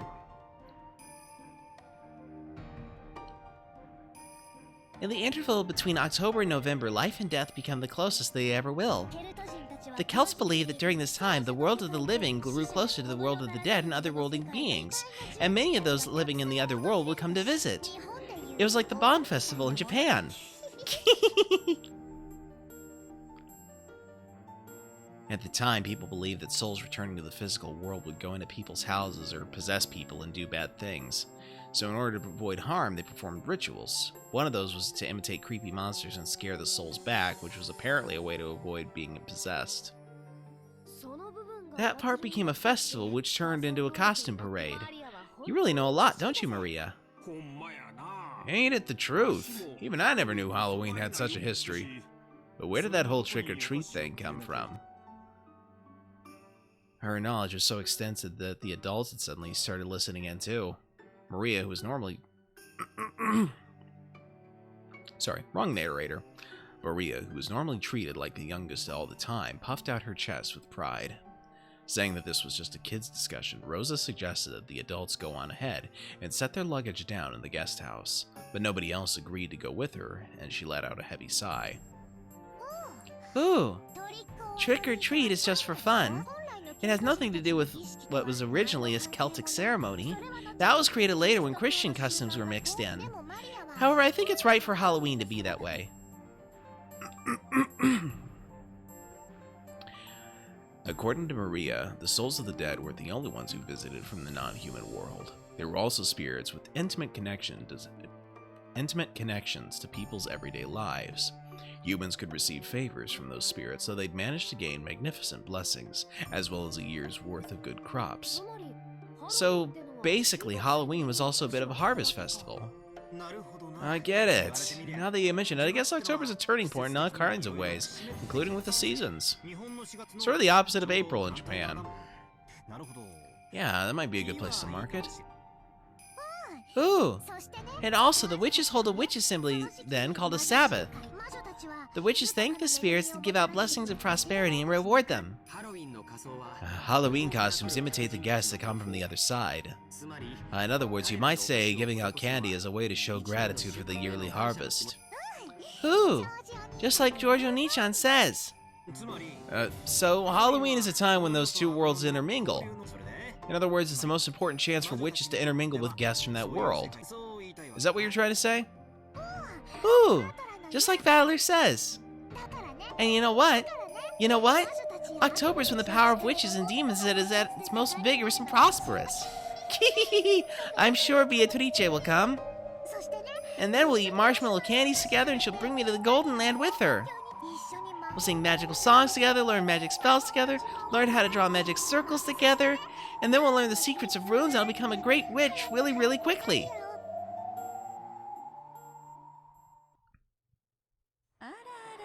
My, isn't that wonderful? It's best for kids to have dreams.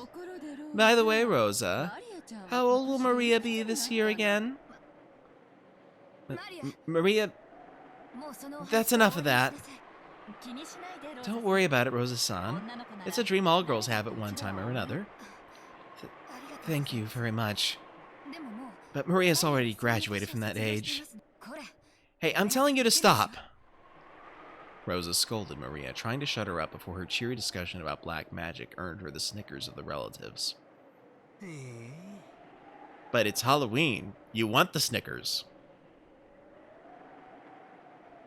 I'll see myself out.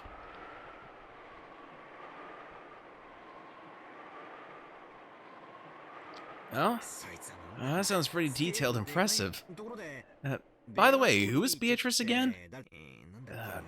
I know I've heard that name somewhere before. Battler had been gone for 6 years and had completely forgotten about the legend of the Rokenjima witch. What is this? 13B? I don't know what that means.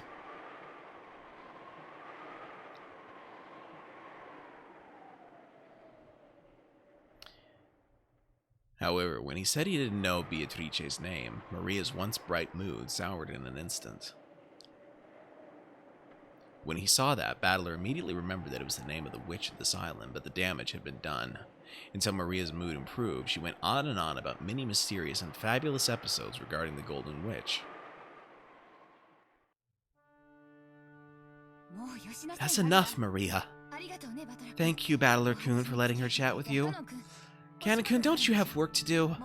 Please, leave now. Goda-san, it looks like everyone wants to set down their bags for the time being.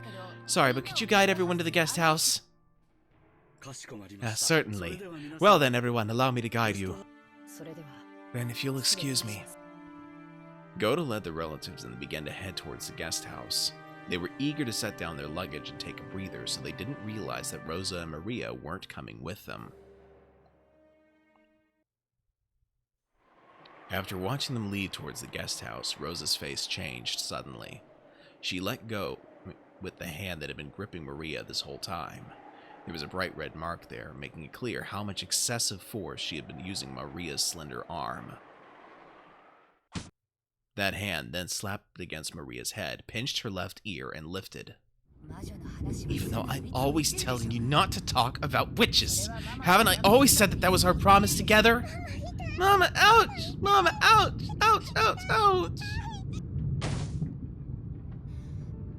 You really do like blabbering on about Halloween all the time, don't you? A festival for witches? Who cares about the Celts, black magic, all that idiotic trash? You're 9 years old. 9! Because that scene you made in the train, I went to all the trouble of making a stop and buying you those disgusting monster marshmallows that look like they have that fluorescent paint on them. Went out of my way to buy it even though it made us late. How much more will you embarrass me before you're satisfied? As Rosa cursed, she twisted Maria's ear up, almost as though she was about to tear it off. An expression of anguish spread across Maria's face while she frantically stood on her tiptoes, trying to soften the pain in that ear. Rosa suddenly grabbed the candy that Maria had been holding. She threw it on the ground and stepped on it over and over. To Maria, it was supposed to be proof of a memory, of a brief span of time when her mother had bought something fun for her.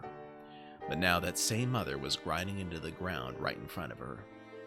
It was as though a brand had been pushed into Maria's eyes, leaving a mark that could never be erased. Who cares about this disgusting candy? Disgusting, disgusting! Because you're like that. It's all because you're like that. Disgusting, disgusting, disgusting! As she said that, she struck Maria's head over and over again with her palm. She didn't hit Maria's face because the red swelling would stand out. Maria closed her eyes tightly, patiently bearing her mother's violence. No, that wasn't quite it. Come back, Mama! Come back, Mama! Save me, Mama! Defeat the bad witch! She kept bearing Rosa's assault, muttering that over and over. Didn't I tell you to stop talking about witches? Why you... Rosa, tired from hitting her daughter, breathed so hard her shoulders shook. Maria grasped her hands together, withstanding it, hoping her mother would return soon. Mama, Mama, come back quickly. Save me, Mama. Beat the bad witch. Fine. Just stay there like that forever.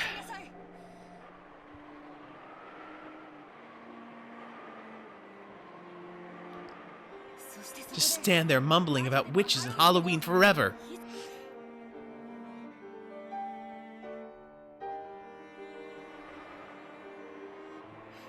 After hurling those words at Maria, Rosa left in the direction of the guest house, leaving Maria behind. Maria, forgetting that it was okay to cry, kept staring down at the jack-o'-lantern candy that had been trampled beyond recognition.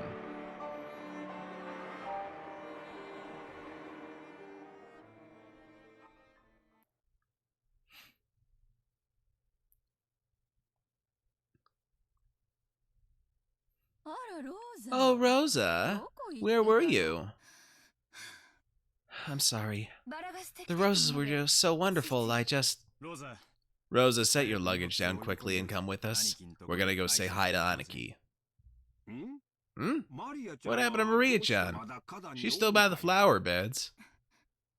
Yes. 気に入ったバラがある It seems she found a rose she likes and insisted that she'd take care of it, refusing to listen. しばらくは好きに I decided to let her do what she wants for a while. 女の子には女の子の世界があ We ったことを sometimes forget that girls have their own little 私たちは world. 時には尊重して Sometimes we have to あげないとね respect that, right? そうね That's right. お気遣いをありがとうキリエネ Thanks for your concern, Kirie-san. ゴーダさん Goda-san, 私たちの部屋 where's our room? ご案内いたします I will guide you this こちら way. でございますお荷物を Allow me to hold your luggage. 結構よ自分で I'll 持 be てます fine. I can carry it myself. Thank you.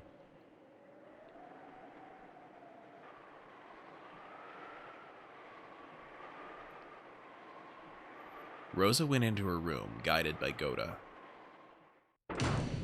She then closed the door somewhat violently and threw her luggage on top of the bed. She got down on her knees in front of the bed, burying her face in it. For a while, Rosa made as if to shred the sheets with her fingernails, sobbing constantly.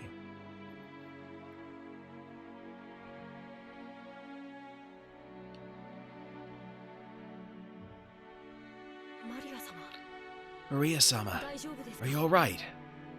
Cannon appeared from behind a thicket after watching Rosa leave.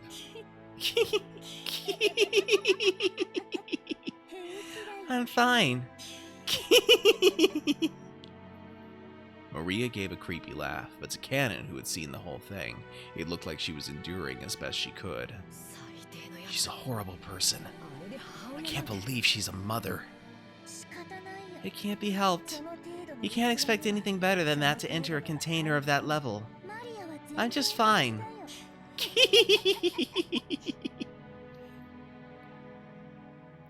Cannon got down on his knees and picked up the trampled candy. It was tragic just looking at it. He thought about dusting it off and returning it to her, but really couldn't do so with it in that condition. Just as he was wondering what to do, he met Maria's gaze. No, that wasn't quite right. Maria was looking at the candy Cannon had picked up. Right now, Maria's heart was surely the same as the candy that had been trampled into a pulp. Cannon realized this, but didn't know what he should do. そうだ That's right. さっき I'll exchange it for the one I received earlier. Cannon remembered that a similar candy he'd received from Maria was in his pocket. Maria stuck out her hand. Cannon thought she was trying to take it, so he held out the candy, but Maria didn't try to grasp it. Then Cannon realized. She was saying, "Give it back." No matter how tragic and trampled it was, this candy was Maria's. Her mother had bought it for her. No matter how tragic, it had to be this candy and no other. If only it were intact enough that it could be fixed by dusting it off. Cannon hung his head. Dusting it off is the most I can do. I'm sorry. Cannon held out the miserable-looking candy Maria wanted. She took it and spoke. ありがとう Thank you. 人間 A には human can't do anything except dust it off, but a witch could restore it to how it once was. ベアトリー It would be easy for Beatrice.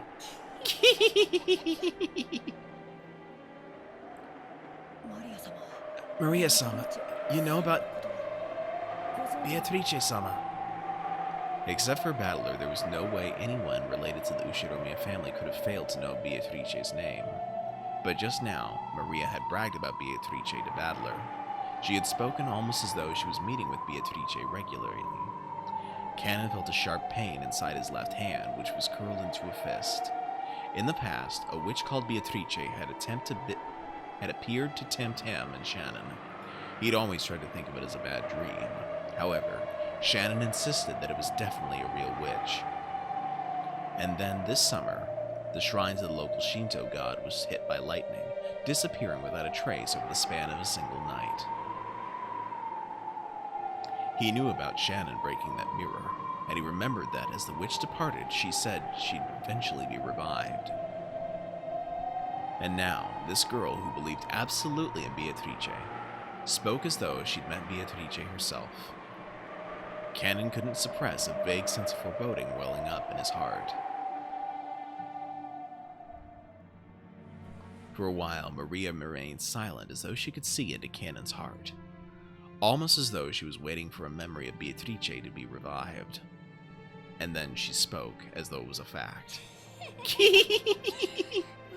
You know, I'm friends with Beatrice. I'm even gonna meet her today and play. You're going to play? Yeah, of course we'll play. We're gonna study magic together.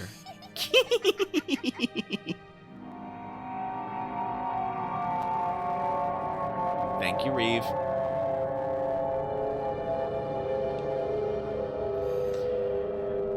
The face of that witch, who Canon had tried to pretend was a bad dream, began to slowly creep into the back of his mind.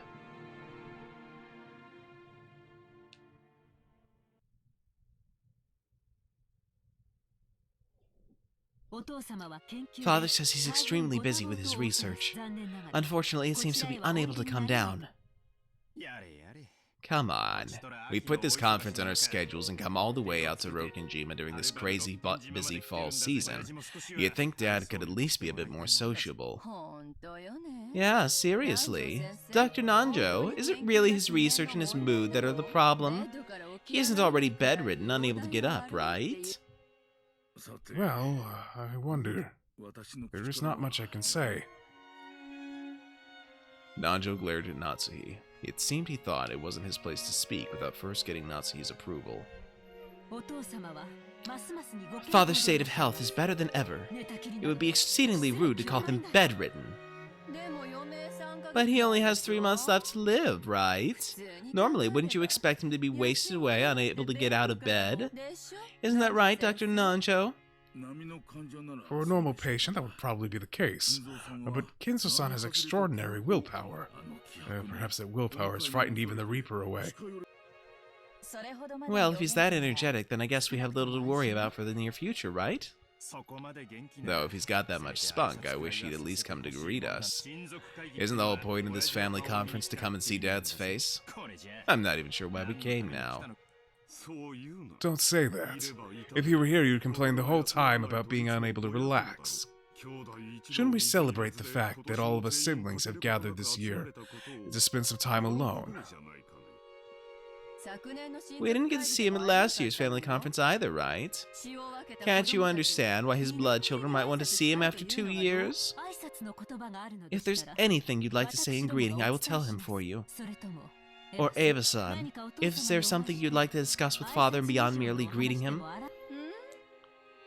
Eva-san. Okay, but it's actually Eva-san that she used to refer to her. I wasn't sure. I'll have to remember to tell Ed Fan later.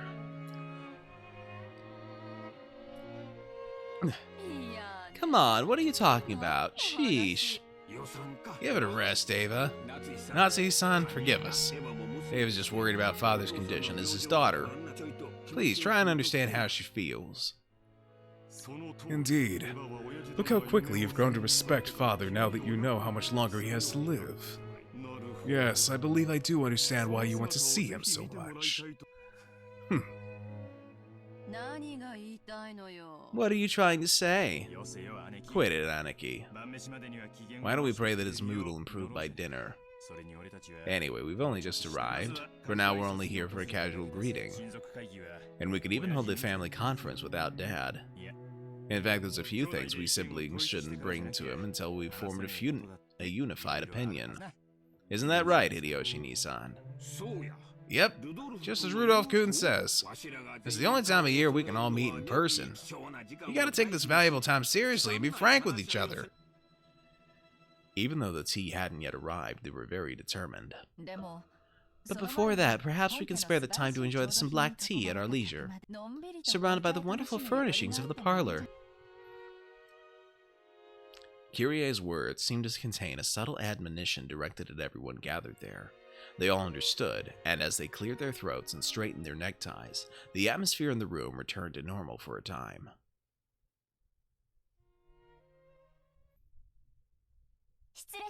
Excuse me, I've brought some tea.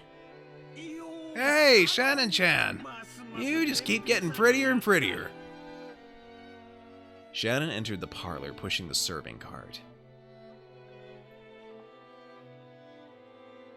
Everyone decided to relax and enjoy some black tea for the time being. A wonderful aroma began to spread throughout the room. As far as anyone could see, the strained atmosphere from before Shannon's arrival seemed like a lie. Of course, Shannon, who was setting out the tea, probably didn't even notice. Kyrie seemed to laugh faintly about how adult everyone was suddenly acting. Rudolph didn't like it when Kyrie took the initiative and spoke at the family conference. It was his worthless male pride. He probably didn't want to look like a weak man who took advice from his wife. She understood that and did her best to refrain from saying any more than was necessary. So she separated herself from the circle of siblings who only superficially appeared to be enjoying some time alone together, and casually drank her tea near the window. Oh, Rosa-san. I thought you siblings were enjoying some alone time. You must be joking. Sorry, don't take it the wrong way. I'm just a little exasperated by my husband. Apparently Rosa hadn't been able to keep up with that on-the-surface friendliness. They'd come here to fight bloodily and dirtily, each trying to grab a part of the inheritance for themselves. She probably didn't like suddenly pretending that they were all chummy, or maybe she was still too immature for that. It looks like the wind started blowing hard out there. The plants are all shaking so much. The typhoon's probably gotten pretty close already. I wonder if we'll see a lot of rain tonight. Maria-chan really has grown a lot this past year. Does it look that way? She still can't even fold her own clothing yet. No, it's true. It's because she has such an affectionate mother. She'll grow into a girl with a rich heart. Oh my. Rosa fell silent. Maybe she was unsure as to what Kyrie meant by that. I'm a failure as a mother. Children don't get to choose their parents. That poor girl. Doesn't that go both ways? A parent can't choose what kind of child they have either. Rosa bit her lower lip. This isn't a matter of assigning blame. Isn't it enough that you'll take your time and watch over her as she grows, conscious of the fact that you'll be living together? You spend every day with Maria-chan, so you probably don't notice the small changes. But the rest of us who haven't seen her for a year can see clearly how much she's grown. If you really mean that, thank you very much. Then, if you'll excuse me, if there's anything you desire, please call for it at any time. Shannon bowed politely and left the room. As Hideyoshi and Rudolph, who had a soft spot for women, watched her go, the atmosphere in the room began to revert back to what had been right before Shannon's visit. If Father can't come down, well, that does still leave us with certain things we can discuss. Right, Rudolph? Yep, that's right. We didn't come all the way out here just to drink some dusty tea, right? Very well. What is this matter that you're clearly so eager to discuss? My. Those people really are determined. They certainly got started quick. I need to join in too. If I don't assert myself, those people will quickly forget that there are 4 siblings. Sounds like you've got it pretty tough yourself. Maybe I spoke too harshly. Forgive me. No, I don't mind. I'm the one who should be apologizing. As a pair of mothers with daughters, we should talk more often. Every single time we meet, we end up talking about something shady. You can blame the atmosphere in this mansion for that. Once you breathe in this air, everyone gets so strained. Just once, I'd like to have a nice long cup of tea with you when we aren't attending a family conference. There's a wonderful coffee shop in Ginza that's a favorite of mine. Please, let me invite you sometime soon. Thank you, Kirie-san. That sounds great.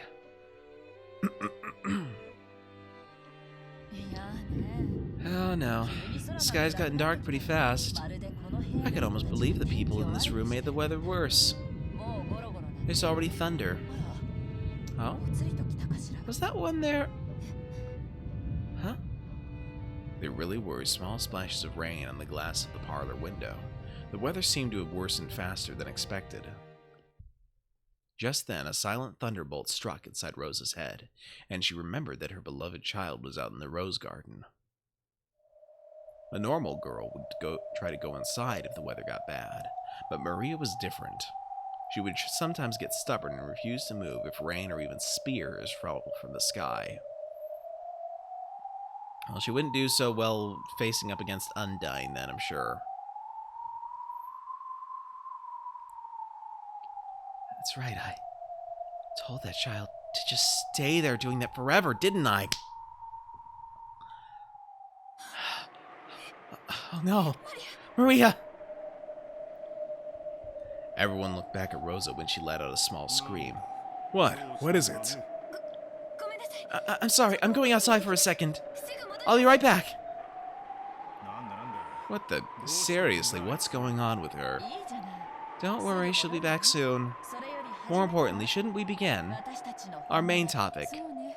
That's right. We can keep talking about that without Rosa. Let's return to our discussion. Rosa dashed from the entrance hall into the rose garden. When she opened the door, the wind that hit her was too strong to be called a light breeze, and told her that the typhoon was approaching faster than she'd thought.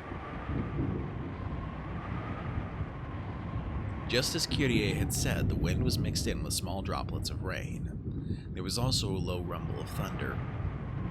It could start raining any time. Rosa headed for the rose garden. She headed for the place where she had scolded Maria a short while ago. It was almost lunchtime. The children had been told to come to the mansion around lunchtime, so they were probably in the guest house waiting to be called. Even if Maria didn't come to them, they would surely think I took her to the mansion with me and wouldn't worry much. After all, she had been with her mother, so there should have been no reason to worry. I was here and I abandoned my daughter to the worsening weather. Maria! Are you there? If you're there, answer me! Ooh. I was right.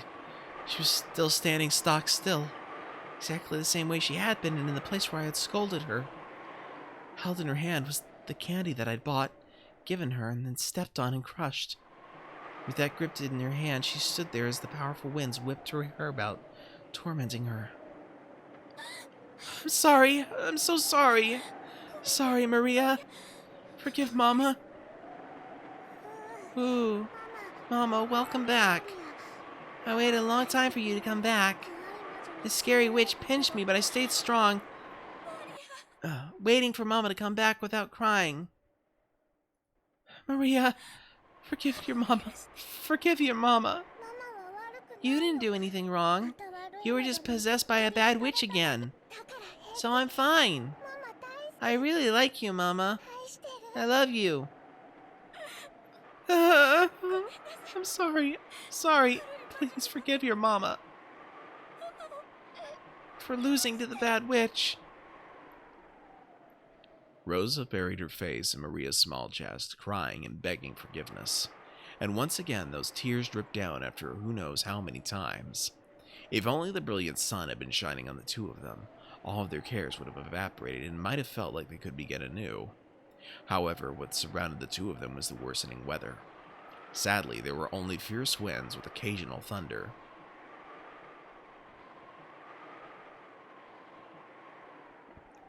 The sound of Maria sniffling brought Rosa to her senses. If Maria stood exposed to the wind for too long, she'd probably catch a cold. Okay, Maria. It's almost time for lunch. Why don't you come back to the mansion with me? Ooh. Won't go. Why not? Rosa thought she'd already received Maria's forgiveness, so she hadn't imagined Maria would refuse. But that expression on Maria's face didn't look like that of a child resisting her mother. So Rosa couldn't understand why Maria wanted to stand still pointlessly as this weather grew even worse. Maria answered that question. It's Beatrice. She'll be here really soon, so I'm waiting. Maria. Rosa struggled to find words for a moment and then fell silent. They've only just managed to make up, after all. She chose her words carefully, trying to get Maria to come with her to the mansion without denying the witch outright. Beatrice is coming? Ooh, really? Then instead of waiting here, why don't we wait in the mansion? If you stay in this wind too long, you'll catch a cold. She'll come! Beatrice will come! And when she does, I'll give her candy. I'll do trick or treat. I'll give her a jack-o'-lantern marshmallow candy and say, Happy Halloween! Ooh! Maria pulled yet another sweet out of her handbag, moaning, ooh, ooh. Rosa was bewildered and didn't know what to do as Maria started being difficult again. At that time, there was a sudden blast of thunder. It was probably a sign that this island had been sealed off by the storm, detached from common sense and reality. So after this moment, all common sense would probably cease to apply. The wind blew even stronger, and amidst that blizzard of scattered rose petals, a figure appeared, leaving Rosa unable to imagine that this was a scene from reality. It was definitely fantastical. After all, that shadow of a person was.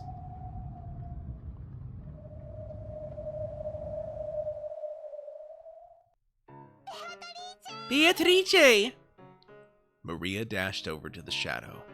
Normally, Rosa would scold her daughter if she dashed over to someone whom she hadn't seen before and didn't know. But Rosa forgot to do that, was unable to do anything but stand there, stunned. It's been quite some time. Have you been well? Ooh, I've been well. Witches don't catch colds. Ooh.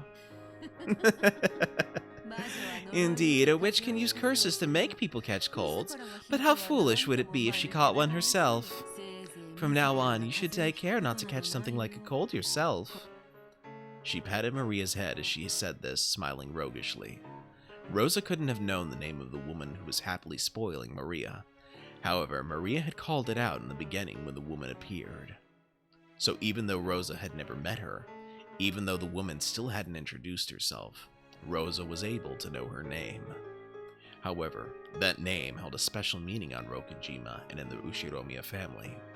There's no way something that stupid could be. Beatrice! Happy Halloween! Look at what we brought! I'll give you one too, Beatrice. Ooh! Indeed, Happy Halloween. Oh, is this for me? How truly adorable that a candy would be made out of this, the lonely light of a man lost in the darkness of purgatory, unable to go to heaven or hell. Right now, on this island that has been cut off both from the world of humans and the world of non-humans, there may be no more suitable sweet.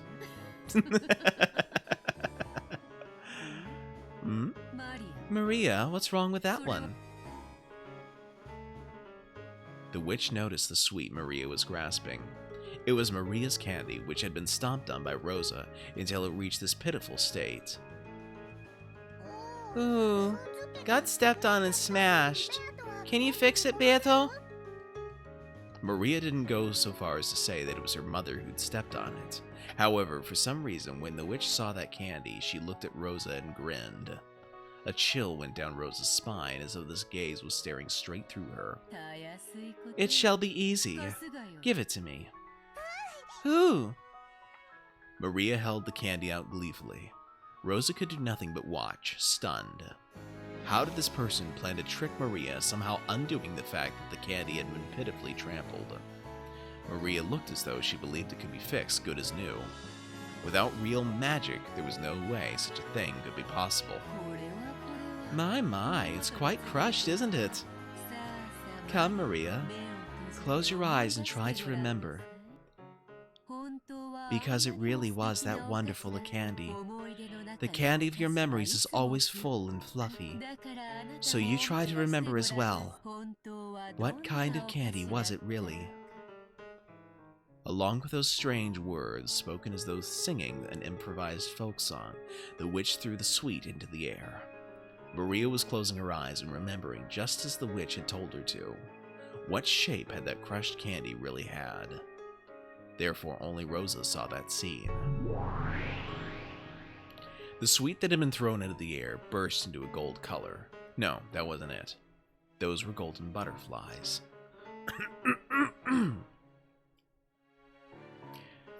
It scattered into several golden butterflies, and they began to gather at the witch's hand, which was held up to the sky.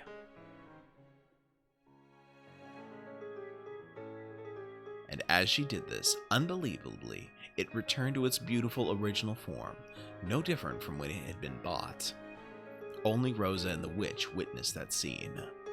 Unable to comprehend what was occurring right before her eyes, Rosa stood with her mouth hanging open, completely forgetting to shut it. You may now open your eyes. Take it. With this, your sweet has returned to normal.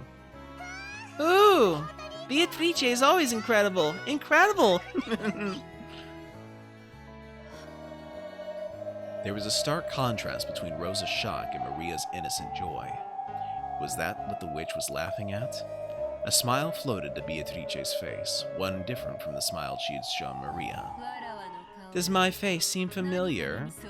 If you stare so fixedly, you might burn a hole through it. I'm sorry.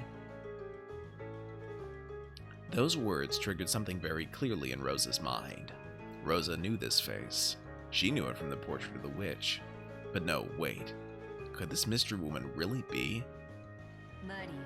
Maria, I give you this in exchange for the sweet you gave me. Ooh, a letter? The witch pulled a western envelope from her pocket and gave it to Maria. However, when Maria made to open it, the witch stopped her. You must not. The time will soon come for you to open it, but until then, you absolutely must not.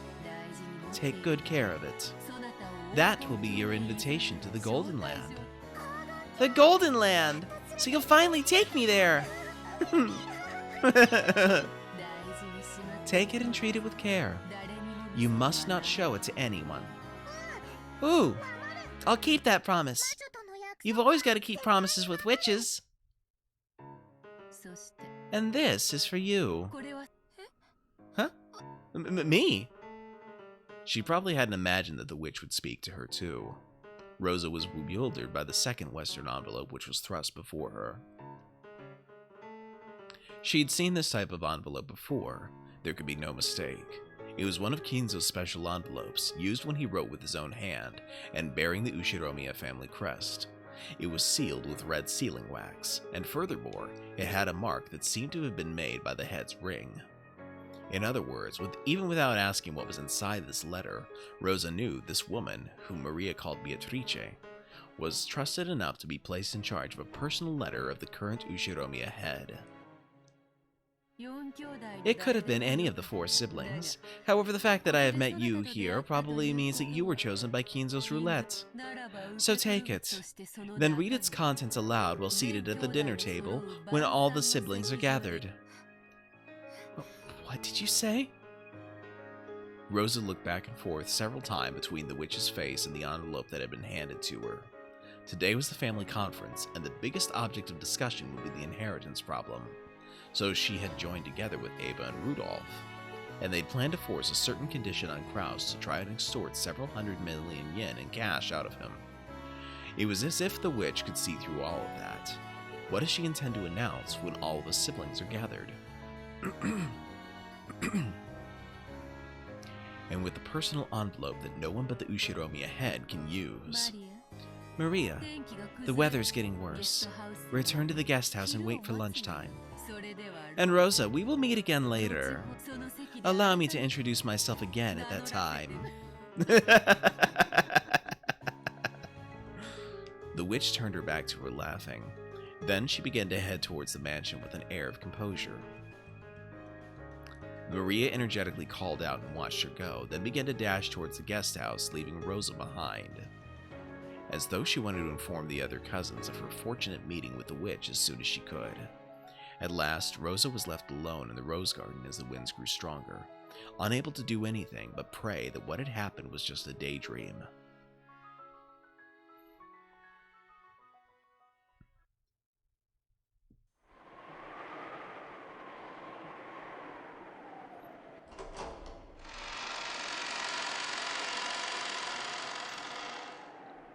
When the witch reached the entrance hall, Genji could be seen there.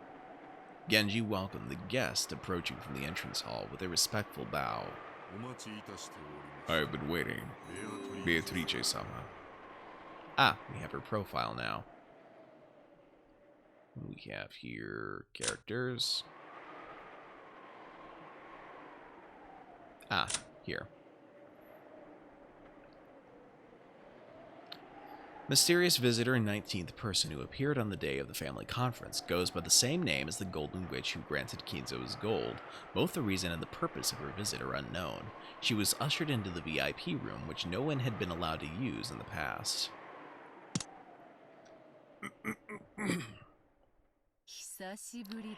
It's been quite some time, Genji. You've gotten old. No matter how old it comes, furniture carries out its work like furniture until the end. Yes, I do think it has a certain flair to it. I remember how that man's wife used to be jealous of you. Is Kinzo doing well? He is doing extremely well.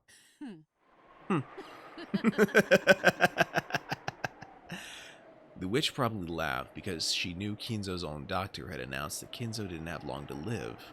However, if anyone actually looked at Kinzo and noticed his vigor, which wasn't at all what you'd expect from someone nearing the end of his life, they might easily call that doing extremely well. Maybe that's what the witch was laughing at. Then let's go and greet him. I look forward to hurling curses at each other after 30 years.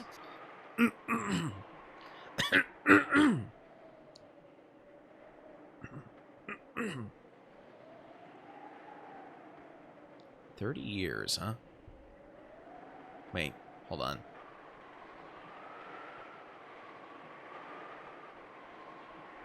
Nah, never mind.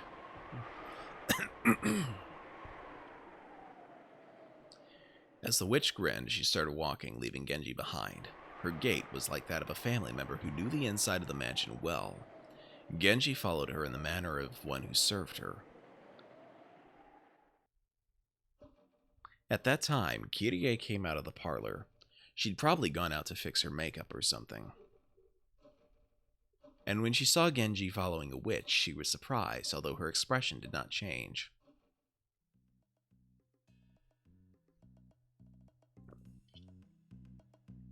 A guest for Kinzo had arrived, despite him being almost dead, on the day of the family conference when the fate of the inheritance was to be decided. And furthermore, this person was familiar enough with the Ushiromiya family household that Genji was following behind her. Kirie immediately realized that this person she had never met before was deeply important. Kirie and the witch's eyes met. Realizing that it would be rude to pretend not to notice, she greeted the witch. It's a pleasure to meet you. You were Rudolph's second wife, yes? Correct. This is Kirie-sama, Rudolph-sama's current wife. From this exchange, Kirie realized that this was a guest of fairly high rank, even amidst the Ushiromiya family. And the fact that this was a guest on that level, coupled with her resemblance to the portrait in the entrance hall, made Kirie's eyes instantly open wide.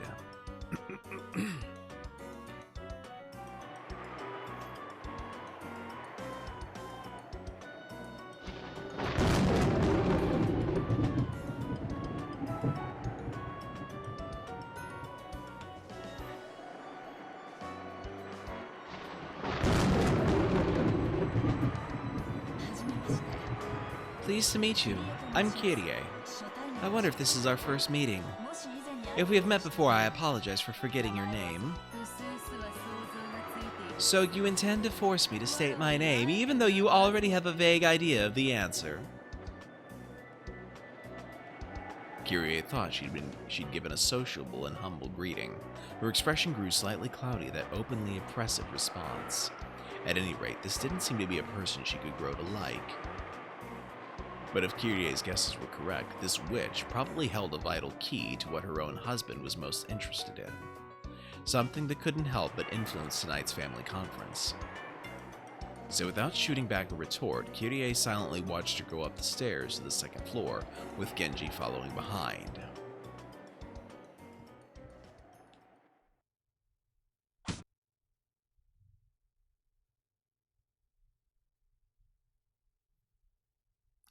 So when someone tapped her shoulder from behind, she was so surprised she almost choked. It was Natsuhi. キリエさん Kirie-san, このようなところ why are に you 立ち standing 尽くし still in a place like this? いかがなさいました Are you not feeling well? ごめんなさい I'm sorry. ちょっと I was just 魔女の fascinated by the 肖像画 portrait of the に witch 描 for a いただ bit. けで黄金の魔女 Oh, you mean the golden witch Beatrice? 今日の The one whose gold was supposedly necessary for the revived Ushiromiya family we see today. Quite a fantastical story, just what one might expect from father. Natsuhi spoke in a perfectly ordinary way.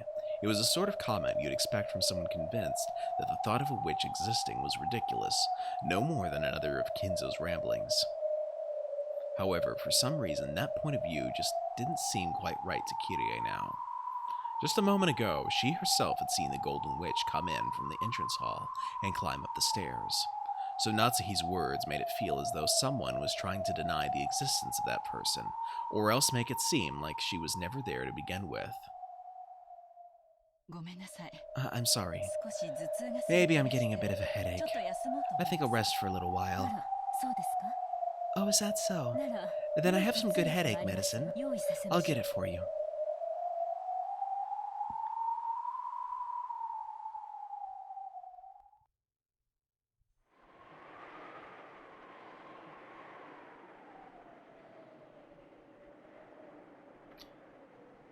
The hallway in front of Kinzo's study was filled with the scent of sweet poison, peculiar to that green liquor.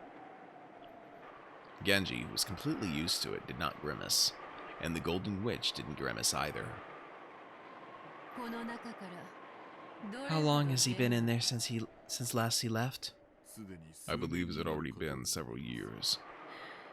それほど Is he that desperate to turn me into a bird in a cage? 哀れな How pitiful. それを願うその By now you're the bird in the cage. 今書斎の You're the ghost of the 亡霊では study, are you not? それに気づけぬと How pitiful that he is unable to recognize even that. If Until he meets you again, we'll probably continue his research, even after literally becoming a ghost. 愛か狂気か Is it 申し love or madness or delusion? それも講じれば And 魔 yet 力と perhaps なる even those can form magical power when strong enough. 悲しき魔女 You sad magician. The witch grasped the doorknob to the study. When she did, there was a sound like that of flesh burning and splitting open. It was the sound of the doorknob literally burning the witch's hand. Beatrice-sama. なんだ What これは is this? A ward against magic? 操め Is that person unable to get by without relying on something like this? I have heard that this door will cause you great pain, Beatrice-sama. Shall I open it? いや No, it is fine. あやつが If he wins, I will be a bird in a cage for all eternity. あやつが負け If he loses, only the life of a laughingstock will be left. The life of a pitiful magician who went mad with love and lost everything. Already, Kinzo and even I are nothing more than pieces laid out on the game board. All that is left is for the roulette to decide who wins and who loses. Until the roulette shows its result, there is no need for me and Kinzo to meet again. The witch looked at her hand, which was beginning to heal bit by bit, even though it had been horribly burned. Or perhaps that is why he has this ward here in the first place. Yes, perhaps even that is honorable in its own way. By now, everything sits on top of Kinzo's game board. I like it, Kinzo. Allow me to enjoy my game with you. Allow me to enjoy the failure of the final gamble, of the old magician who fell in love with me and threw away his entire life.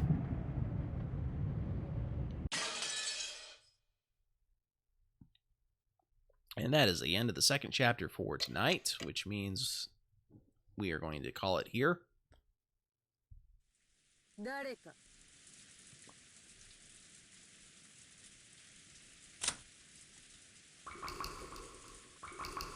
Okay. The Witch's Move is the name of the next chapter. So we will be continuing that next Wednesday. Sunday, I will be streaming Horizon Forbidden West. So if you're interested in seeing that, I hope you'll join me then. Let me take a look at who is online.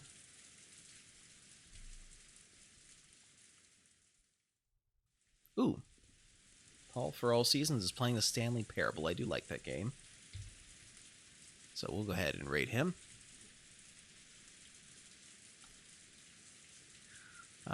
Anyway, this is Dr. Novelle signing out for the evening. I hope you'll join me again soon. I hope you guys have a wonderful rest of your evening as well, and the wonderful few days ahead of us. Talk to you all later. We'll begin the raid.